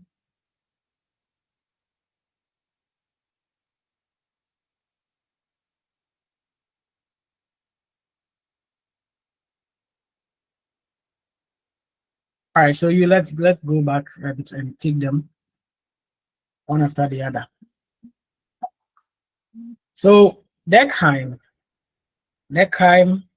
was the brain behind this functionalism, and he studied under the direction of Numa Dennis, and he was a classicist. So we told he found the humanistic studies uninteresting when he was studying under Kumt. When he was studying using the scientific approach, he found that whatever he was learning was not all that interesting. So he now turned from psychology and philosophy to ethics, and later on moved into sociology, what we are seeing now. And he moved in there to establish sociology as a new discipline. When we're looking at the history of sociology, we saw that. And to analyze what society could maintain their integrity and coherence in modern era, when things such as shared religious and everything could no longer be assumed. And so because of that, he was able to start writing, and he also spearheaded the journal to be done that. So he wrote much about the effect of laws, religion, education, and similar elements or components in society on society and their social integration. So when you integrate all of these things, how do they influence the society? And so he was concerned with the practical implication for practical implication of scientific knowledge. And we told that his perspective on society stressed the necessity or necessary interconnectivity of all the elements, that we are in a community where if we will be able to function, the community will be able to function. Every aspect, every element in the community needs to work. That is why I've been using the body as an example, that the tummy needs to work, the mouth needs to work, the eyes need to work, the legs need to work. Every part of the body needs to work. Okay. And so to that kind, society was greater than the sum of its parts. Society was greater than the sum of its parts. What it means that the entire society is the focus, it is the priority as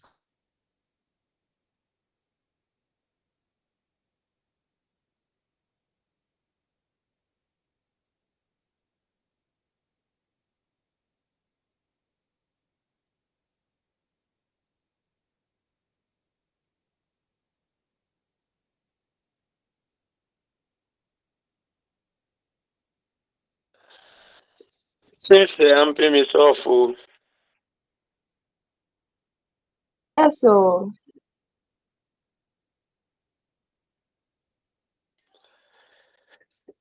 Madam Pina, please take us through.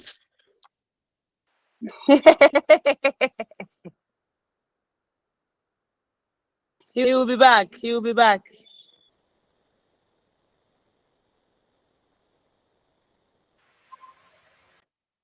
Hey, marriage couples. Adan, eya oyana. Eya oyana.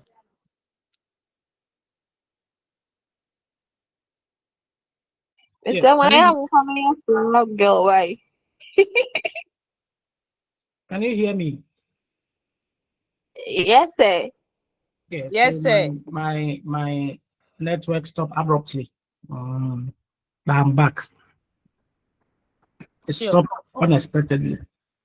All right. So just like I was saying, every part of the body plays an important role in our lives as human. That is how all the social institutions are also important. That you cannot say that you will not obey the rules of the society because of who you are. We all need to regard one another. We all need to play our roles.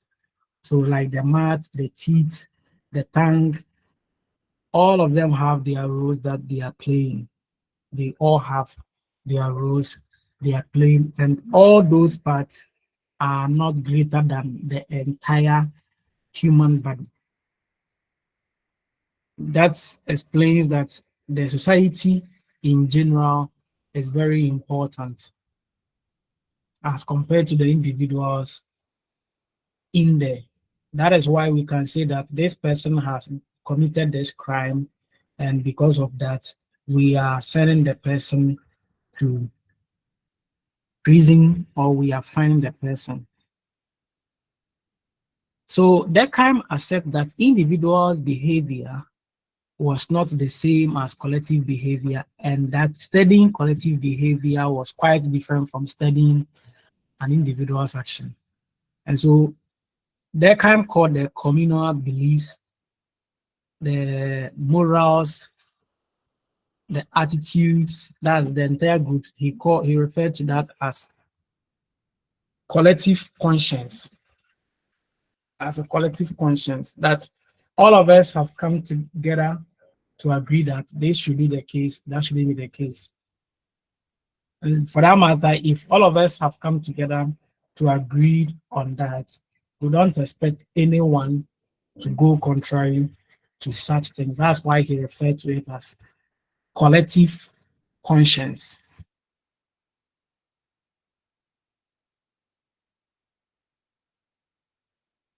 So that can also believe that social integration and the strength of the bond that people have in their social group was a key factor in any social life that you can talk about. That we need to find a way to strike a balance. All of us need to live together. That's why I have been saying that let us all come together. Of course, we're told in Proverbs to go and learn the ways of the ants, the way the ants unite themselves to work, it becomes so beautiful. You can just dig and you just have access to ant hole and you see marvelous things in there, the things they've been able to carry in. Then you ask yourself, so how were you able to do these things? How were they able to do such things? And it goes back to explain that they worked hand in hand, they united to be able to do that. So pre-industry societies were, so according to their kind, were held together by mechanical solidarity. That is a type of social order maintained by the collective consciousness of any culture that you can talk about. So the entire community now tries to put in mechanisms, put in some things to be able to function effectively.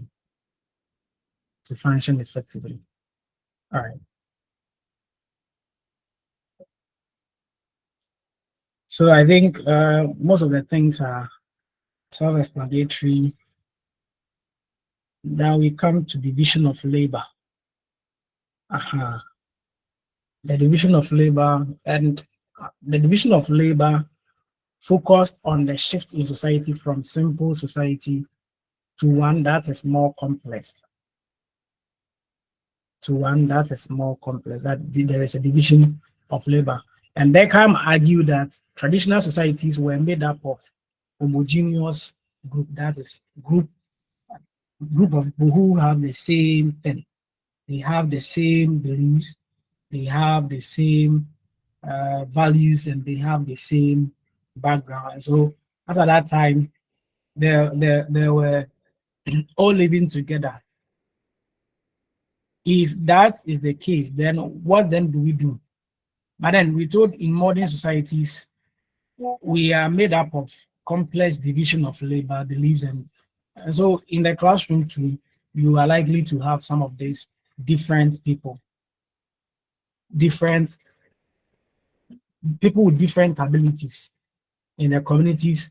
This person is Dagare, this person Kokomba, this person is Asante, this person is Afanti, this person is an Ewe, this person is the trip from the trip money. So all of them have roles that they are playing in modern society. But as compared to the traditional society, they were all the same and they were all working. And so in traditional societies, if we want to revert to that, then the collective consciousness rule and social norm, which were strong, need to be embraced. That's why we all will see someone misbehaving and now catch the person and beat him or her up and go and tell the person's parents that we saw, or I saw your parents, your ward misbehaving, and I have given to the person, and they will award you for that. But in modern society, there's a complex division of labor. That is why you see that as you have seen the person misbehaving and you have corrected the person, now if you don't take care, you'll be attacked. The entire family and all the gurus will be coming after you because you have corrected their word and they didn't like the way you might have done that. And because of that, we could see that social behaviors, as at the time, were well regulated. But then in modern societies, it is pity that this common consciousness is not seeing the day's light. And so in the typical community, they helped to take care of each other. So and in the modern society, you see that the regulation of social behavior was less punitive, or it's less punitive and restrictive. So aiming to restore normal activity to the society. So for now, we have two different societies. That's why most of the things are happening today. Today you can see someone, you cannot correct the person. Well, last time I saw the way one lady insulted a gentleman because the way the lady had dressed wasn't nice, and the guy was trying to call such a person to action. The way the lady insulted the man, I was even ashamed of that. There are times you can just be working on UCC campus here or other university campus, and you see the way some of these students are dressed. They have dyed the hair in a broad daylight. You see that they are wearing some short skirts. You could see that some of them are not even wearing panties and not even wearing bras. And you ask yourself, so why are they all doing this? Are they all students, or they are devils that have been sent to come and tempt humans? Some of the ladies themselves can just stand there and look at them and say, hey, this lady is beautiful.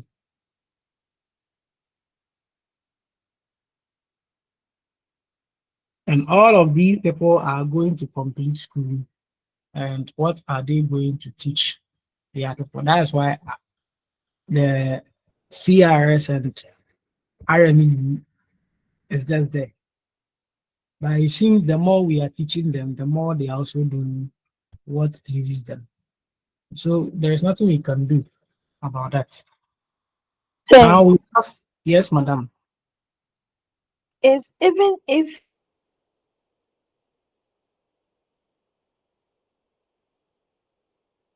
just Hello, we can't hear you. Even if,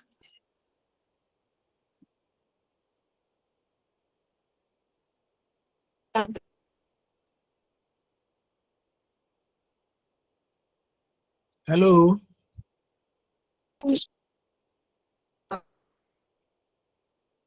am I the only one who is suffering that, or the entire group? Can you hear her? No, No, sir. sir. Ah, I thought I'm the one who is suffering that. Madam Pina, we cannot hear you. Sir, Is it Pina or Madam Stella? it's Stella. Okay, Madam Stella, you were saying something, but then we're not hearing you well, clearly.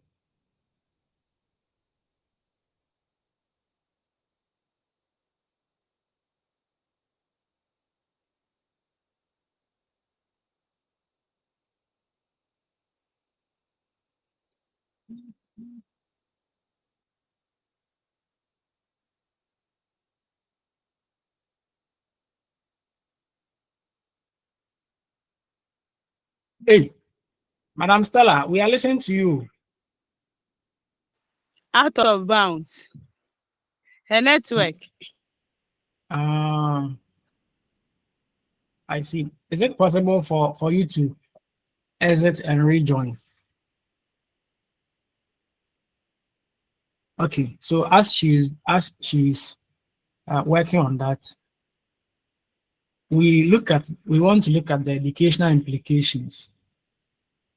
So how will the functionalist theory help you, or functionalism help you as a teacher? So educational institutions are therefore instructed by government, or should be instructed by government to teach various religions in order for every religious group to feel accepted in the society. Because every member or every religion is having a way to control people's behavior, playing a role to control people's behavior. We should accept everyone. So there will be a time when we consider, or when we find out that other religious adherents are dominating, or their numbers are growing, and they are having their people represented in the various schools, then we will have to get some of these considered in the, we have to get some of these religions considered being taught in the school. But as at now, we are only treating 3 major religions. And this is meant to build that sense of religious tolerance in the students. So it's very important. And peoples, through the theory, are taught in schools that the various objects of worship concerning the various types of religions are all pointing to the supreme being, who has been ascribed different names according to the text. So there are so many names. There are so many deities out there, and all of them are responsible to the main creator. That is why in the course of delivery, when delivery session is in progress, you'll see that the individuals, they will just be there. They say we cast in the name of Jesus. And because they are subservient, they are subordinate to the supreme God. You see that, okay, say, okay, so I cannot sit here, then let me go and find a different place to go and recite. That's what it means. And so the school will now be able to help people understand other people's faiths as well. By the theory, you know that, oh, whatever millions of deities you are worshiping, all of us are one people. So it brings that sense of unity. Okay. And you, the teacher, too, you don't go there to say that, oh, you are from here, you are from there. And so then you'll be speaking anyhow against any other religion. So functionalists believe that religion is a conservative force, and it is also an institution which adds to the requirement of society as an agency of socialization. Of course, for that matter, we have to be able to use it to guide. That's why Louise spoke about the fact that it serves as a good ground to preserve the culture, the traditional cultures of a group of people. The moment religion will slip off, when religion sleeps, it means that when religion sleeps, it means that the cultural traditions, the ancient cultural traditions, are going to diminish. But it is through religion that they're able to do some of these things. So students are taught morality as key element of socialization that's being taught in school. So we are also going to do that. We're also going to do that. Are you done with your field teaching experience? Are you done? Oh, okay. Yes, sir. Yes, sir. Yes, sir. Oh, then you are almost graduates from the street program. Yeah. Congratulations to all of you. All right. Thank you, um, sir. Thank you, sir. Thank you, sir.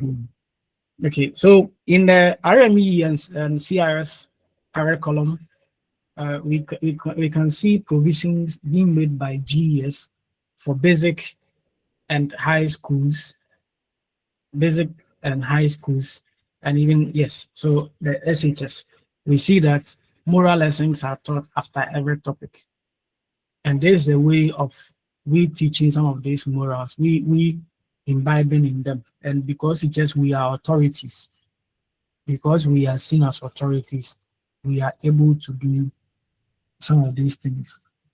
So every member is expected to play his or her role effectively for the youth to be able to live what we see to be a decent life. And it shows that the study of religion is another way of socializing the youth. Of course, that is why we don't need to be playing around by saying that we are taking religion from the system and today we are replacing it, be playing with that. That's why we need to treat this one seriously. That's why we need to be treating this seriously. Even though that religion can have impact on the working spirits of people, religion goes a long way to influence how people work. Okay. So we move on to talk about, what is this? So structural functionalism theory. Now let us go for break and come back by 8:15. 8:15. Okay. Oh, you don't want the break. Okay. So we will all converge here by 8:15. So let us be stretching a bit.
Okay, so we are back.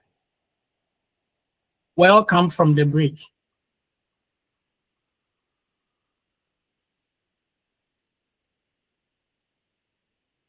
Are you there?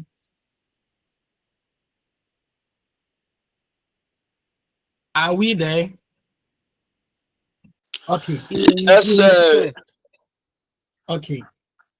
So where we are moving to, we are getting to the another interesting part. Now, so we're talking about the structural functional theory or functionalist theory. And this one is, or this aspect is now talking about the fact that there are more roles education as a social institution plays within a given society. And so two roles have been spoken about. Two roles spoken about. We have the manifest function and we have the latent function. The manifest function is what has been done or what education has been intended to do.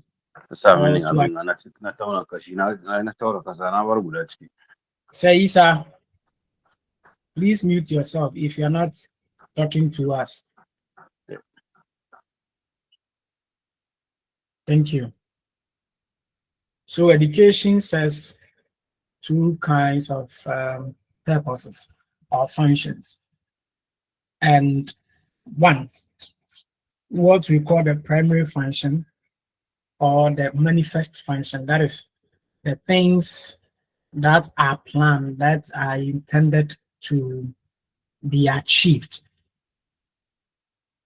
by education. Then we also have the latent function of education. And we want to look at the two and probably end it there. I think when we are done with that, we will just pause there for the night. And so we start with the manifest function, that is the visible functions of education or things we expect education to do. And there are several manifest functions that are associated with education. First of all, we can talk about it being an agent for socialization. You see, students are taught how to do certain things. Is it dressing, cooking, laying bed, satisfying husband, or satisfying wife? So all of these things, all of these social rules are learned by the school. So we have the home economics, and then they do home management and other interesting issues, the home science. So if you have a wife who is able to do such things, you are so fortunate. Okay, family life and other things, they understand all of this, and education is meant for that. It is part of the curriculum that you do. That's why you said it is intended or it is planned, and it is visible. That's what you mean by that. Then Emil Durkheim has also categorized the school as social agency or socialization agencies, as they teach students or children or kids how to get along with others and prepare them for adult economic roles. So you might have heard me saying that education is meant for adult life, it's not meant for children's life. So whatever training we are giving to our children today, our students today, is to help them become the kind of responsible adults we want them to be it their finances, their social life, and all aspects of their lives. They're supposed to touch that. And so it means that socialization involves learning the rules and norms of society as a whole. So first role of education is to serve as, under the manifest function, is to serve as an agency for socialization or socialization agency.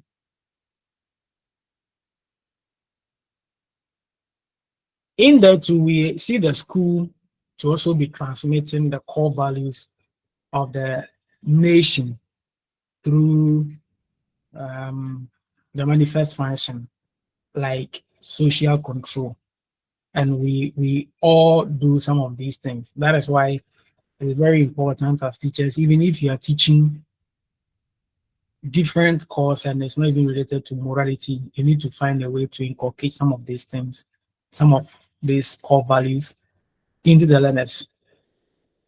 We need to be doing some of these things. So the schools, as they are established, are mandated to teach students to conform to laws and also respect authority under the manifest function. That's one of the manifest functions too. And under these, we see that it prepares students to enter the workshop and the world at large very prepared, and they continue to demonstrate whatever has been given to them. It is very hard for you to see a military person out there misbehaving because of the training they have gone through. That is why our national service personnel will have to go through such training so that the sense of discipline will be imbibed in the learners or in the service personnel, who at the end of the day, they will be able to continue such things even when no one is watching them. That is why, yeah, that's why it becomes a problem if some of us are not functioning, because we know that even if someone is watching you or not watching you, you need to work. The one who knows what he needs to do and he doesn't do becomes an offender, and your conscience should judge you. If you know you need to learn and you're not learn, your conscience should keep on judging you so that you feel so sorry. So we can see here that teachers are with the students all the days of their lives, and we need to find different ways to let our learners be able to conform to some of these things, to respect rules. But when persuasion fails, that's where we say force is applied. And so now, if we are giving them the training they need to get and they are refusing to grow, then it means that we will have to send them to the military so that they will go and get some basic training, some basic, some basic training to be able to live as expected of them. Now we come to the latent function. Latent function. And this word, I heard it in my first year when we're talking about functions of education. I think this part, so we have seen the manifest function, what education seeks to do. There are so many of them. Okay, there are so many of them. There are so many of them under the manifest function, but we just mentioned few of them. Now, the latent function goes beyond the school to include other extra benefits or functions. We can mention where a person is joining a club or learning group And this learning group goes a long way to influence even their future careers. That's why last time when we were about closing, I was saying that your group should be watching each other's back. Everyone in the group shouldn't be left out. All of you should form a strong base. Don't say that we are done and so we are done. No. These small groups are able to, when they are able to sustain their friendship, they are able to gain so many benefits. So today you have given birth and you want to do naming ceremony. You may invite your classmates. You are getting married. You may invite your classmates. Family member is doing this. You can invite a family. You can invite your classmates. Maybe you see death is inevitable. So you may invite some of these things, and it is part of that. So we form some of these groups. That is why it is not good for you to get education and just pass through. But there are times to situations would they come to Boko? But what are you also doing in Boko? So Isa, what are you doing in Boko that you want them to come there? You want us to come.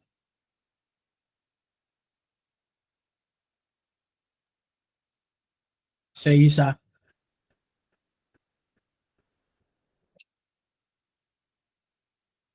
So you give us a naming ceremony. Oh, okay. And when we were asking you how many children you have given birth to, you didn't mind us. You have done well. You have done well. By now, you this upcoming naming ceremony will be your 50th child. Sorry, sis. Hey, you are doing well. Okay, that's good. I thought 50th child, like 49. So we can talk about that. Then one thing we can also talk about under the latent function of education is it serves as a breeding grounds to get your life partners. So those of you who have started, latent function of education, as a community, we can get our life partners here. We can get our life partners here. So if Charity is around, Charity, I greet you. If Louise is around, I greet you. I greet all of you. Yeah, Madam Pina, I also greet you. In fact, I greet all of you. Yeah. So you can get your life partners. And here you see that some people, they will not go, they will tell, even if they are not part of that course, they will still go. Now, when such people, when you ask them questions and they are not able to answer, it means that they are there chasing the latent function of education. They are just going there. They have seen one beautiful lady or one guy they are crushing on, and they are just in there. So unfortunately, when you ask them mathematics question, that is where you see that. Okay. Hey, then this Louis to you are hey. If we don't take care, what happened during the Oedipus complex will also happen. You know what happened in the Oedipus complex? Louis, do you know it? What happened in the Oedipus complex? So is it when the girl child being attracted to the father, or the other way around? I stand to be corrected. Oh yeah. You are close to it. But what led to the Oedipus complex is when, according to Sigmund Freud, the men or the young guys in the community saw that there is this father who had taken all the ladies in the community as a wife and was not giving them some. And so they rose and now had to kill them. And after they had killed him, their conscience was just beating them up, left, front, back, and side and side. So they had to now bring her. So that's what it is. If you don't take care, the girls are going to fight themselves. So these women, you one person, one guy, 5 ladies. You are like you. Mm. So by the time you complete school, That's my you will children. be you. Oh, okay, Yeah, I thought one boy. Louis. I thought Louis. Yeah, so by the time you complete school, you have your but Louis, oh okay. But you some time ago I heard but no matter what happens, I heard that some girls are fighting over you. The fine boys. Okay, we hear. Okay. So by the time you complete school, you have your life partner. But unfortunately, some of us came empty-handed, and we have gone empty-handed. But then it's all good. It's all good. It's a way of concentrating. Madam, are you still referring to Louise or who? Oh, please unmute yourself and talk to me. The comments, I am not able to read them. I'm getting confused.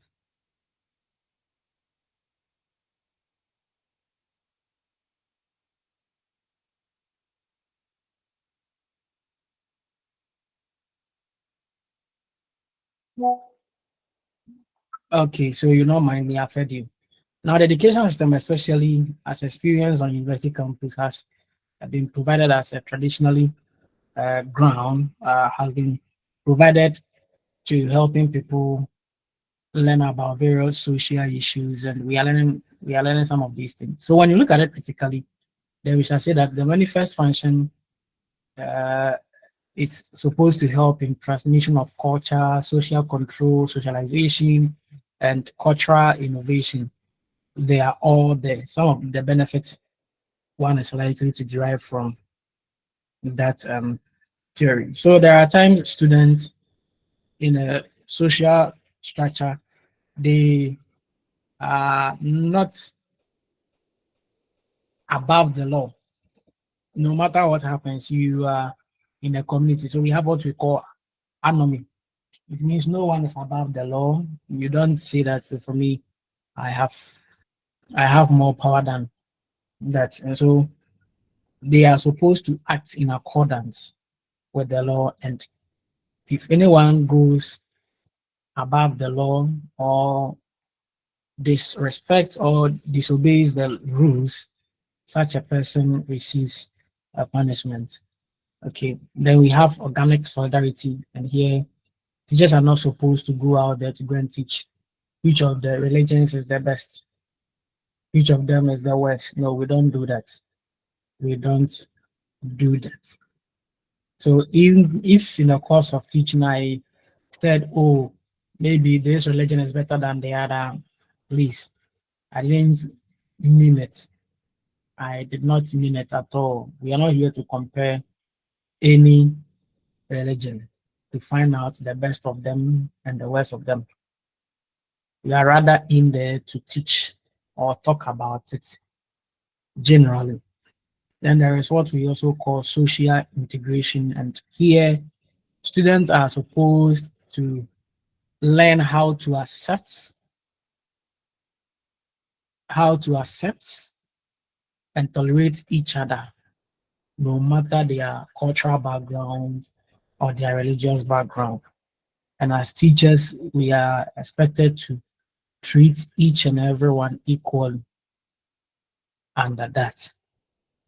And so that is the structure.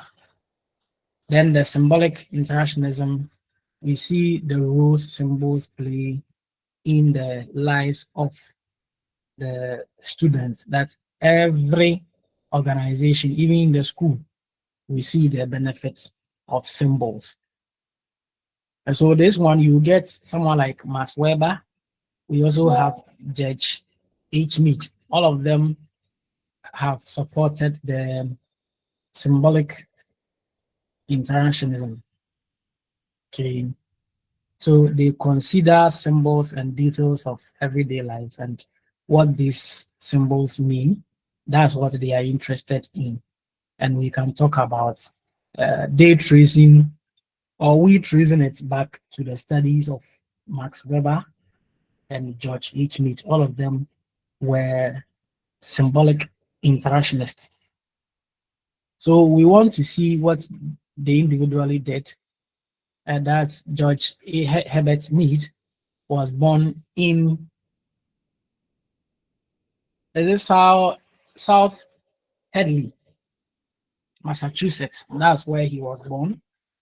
And we were told that he enrolled in Harvard, one of the best universities in the world. Of course, Oxford is I think Oxford University is the first, right? It's the first university globally. Then Harvard is also part. I think the recent one, I have forgotten where Harvard was placed, but they had a good position. And so he went further to go to Michigan, where we told he met Charles H. Coley and John Dewey. We know the Dewey School of Thought when we are talking about curriculum, the Dewey School of Thoughts. So John Dewey, they all influenced him greatly. So you could see that most of the things that this guy is going to say are going to be something these people have been saying.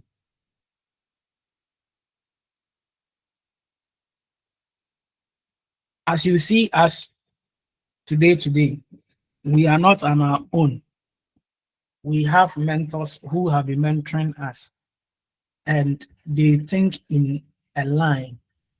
And some of us have been learning from them and also been adding up to that. So don't be surprised if you one day meet some of these people and they are working the way we are working, because we have learned from them. And so John Dewey and Charles H. Coley, they all influenced this person we are talking about.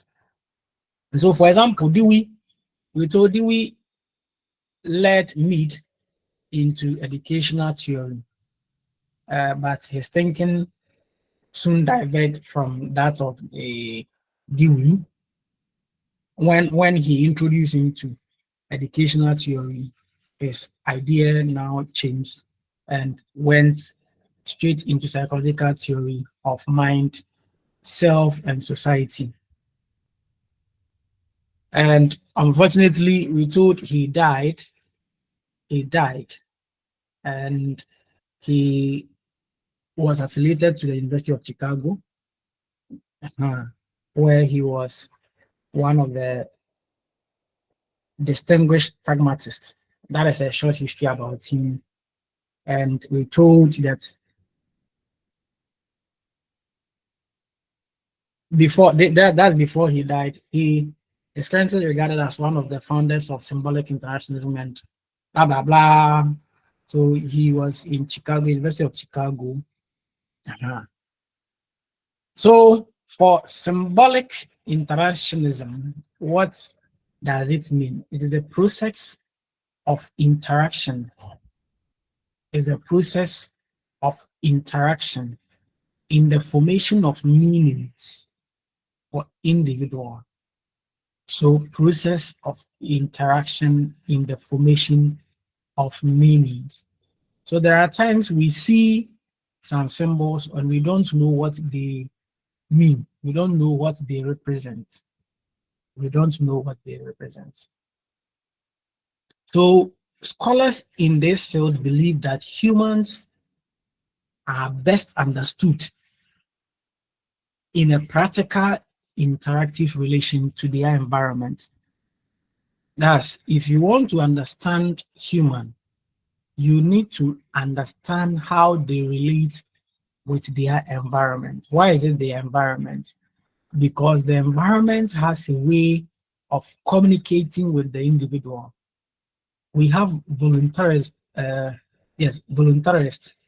who are saying that we are just responding. Okay, we are volunteering to create our own environment. So we came, we met the environment. How are we treating it? Others are also saying the environment determines our character or our behavior. If that is the case, then we go for the determinist or determinism. That whatever life you see today is being determined by the environment. And so the interaction, the practical interaction that happens between the individuals and the environment is what draws attention of symbolic interactionists. And the theory analyzes society by addressing the subjective meanings that people impose on objects, events, and behaviors. So it means that people now attempt. How did we know that red means danger? How did we know that green means success or fresh? How do we know that black is beauty? In some cases, black means danger, where red also means danger. Black may also mean sadness. So how do we do that?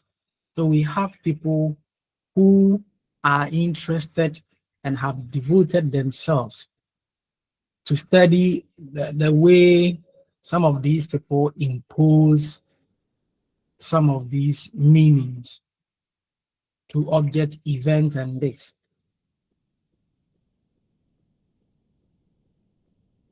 So you go to a shrine and or you watch a movie and you see someone exiting from the shrine, but or is entering the shrine with the back. What does it mean? What does it mean?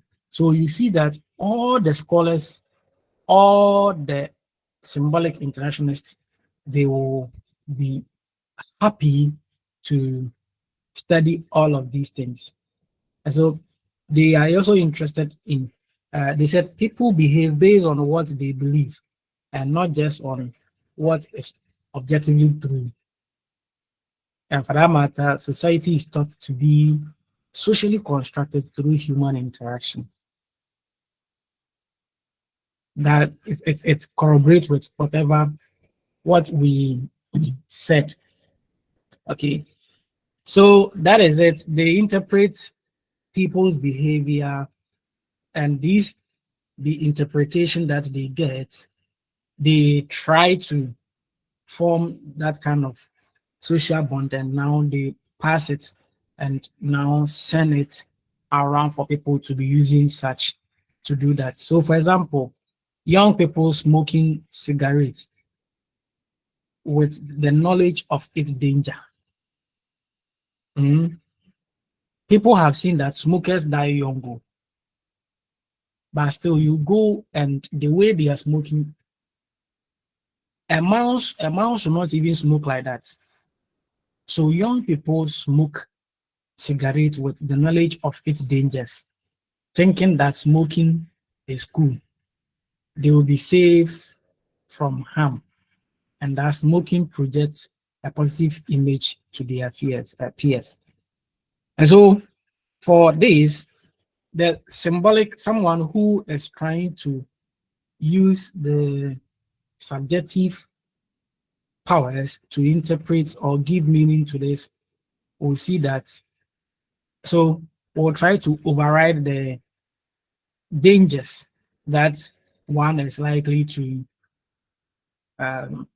get when the person starts smoking some of these things. That's why I say the symbolic meaning of smoking overrides the actual fact regarding smoking and its risk. So you see people see the sign there that smokers die young, they die young, but people have different interpretations that they have given to that the smoke. Maybe the joy they get from it. They don't care about whether they will die or not. So it becomes subjective unless you go and ask them. So this thing that you are doing, what does it mean to you? Then they will be in the right position to tell you that, oh, this is what it means. But aside that, people will be sitting somewhere and be making unnecessary speculations. So you were just going to campus to write your quiz and you saw, let's say, one person, or let's say a lecturer or a young guy with your friend in a car. Now that symbol alone tell you may give your own meaning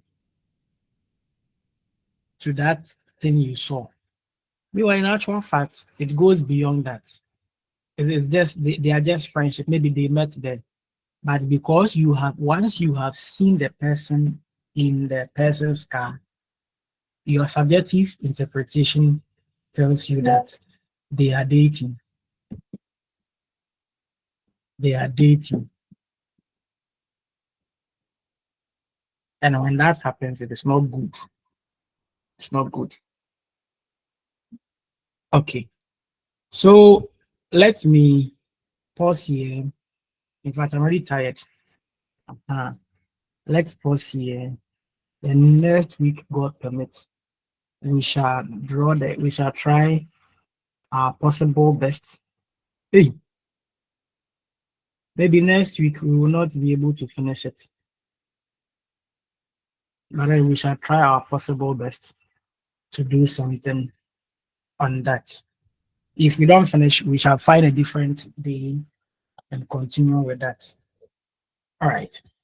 And so if there's nothing to talk about again, I suggest we end the lecture here. I'm already exhausted for us to prepare for tomorrow. God permits. All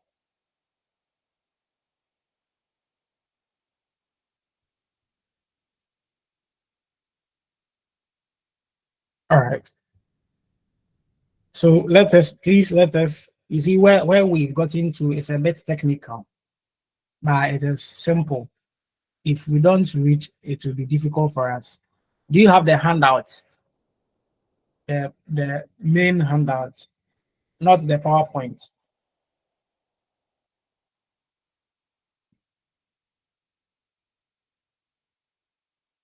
Do you have the handout? No, sir. No, sir. Okay. So let me send it to your platform right away. Someone is saying you have the handouts. Others are saying you don't have. So you let me push it to you.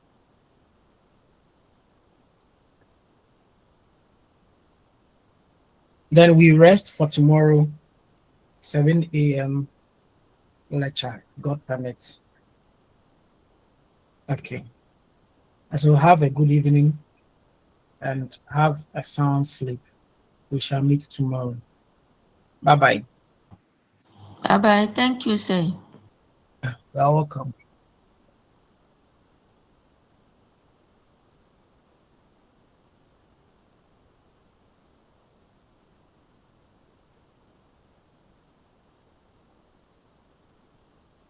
Saisa.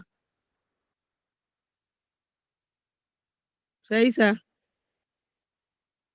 Yes, madam. How are you? Yes, madam. I'm okay. And you? By God's grace, we are fine. God. I was after taking my bath, I came to meet that Sir was telling you to take chat or something. What is wrong? Oh, there was a problem around here. I was shocked there. Went for this, and that's why I joined the class late. Okay. They are recording, so we have to leave. We didn't talk so that we joined them. Okay. They are recording. Thank you. Good night.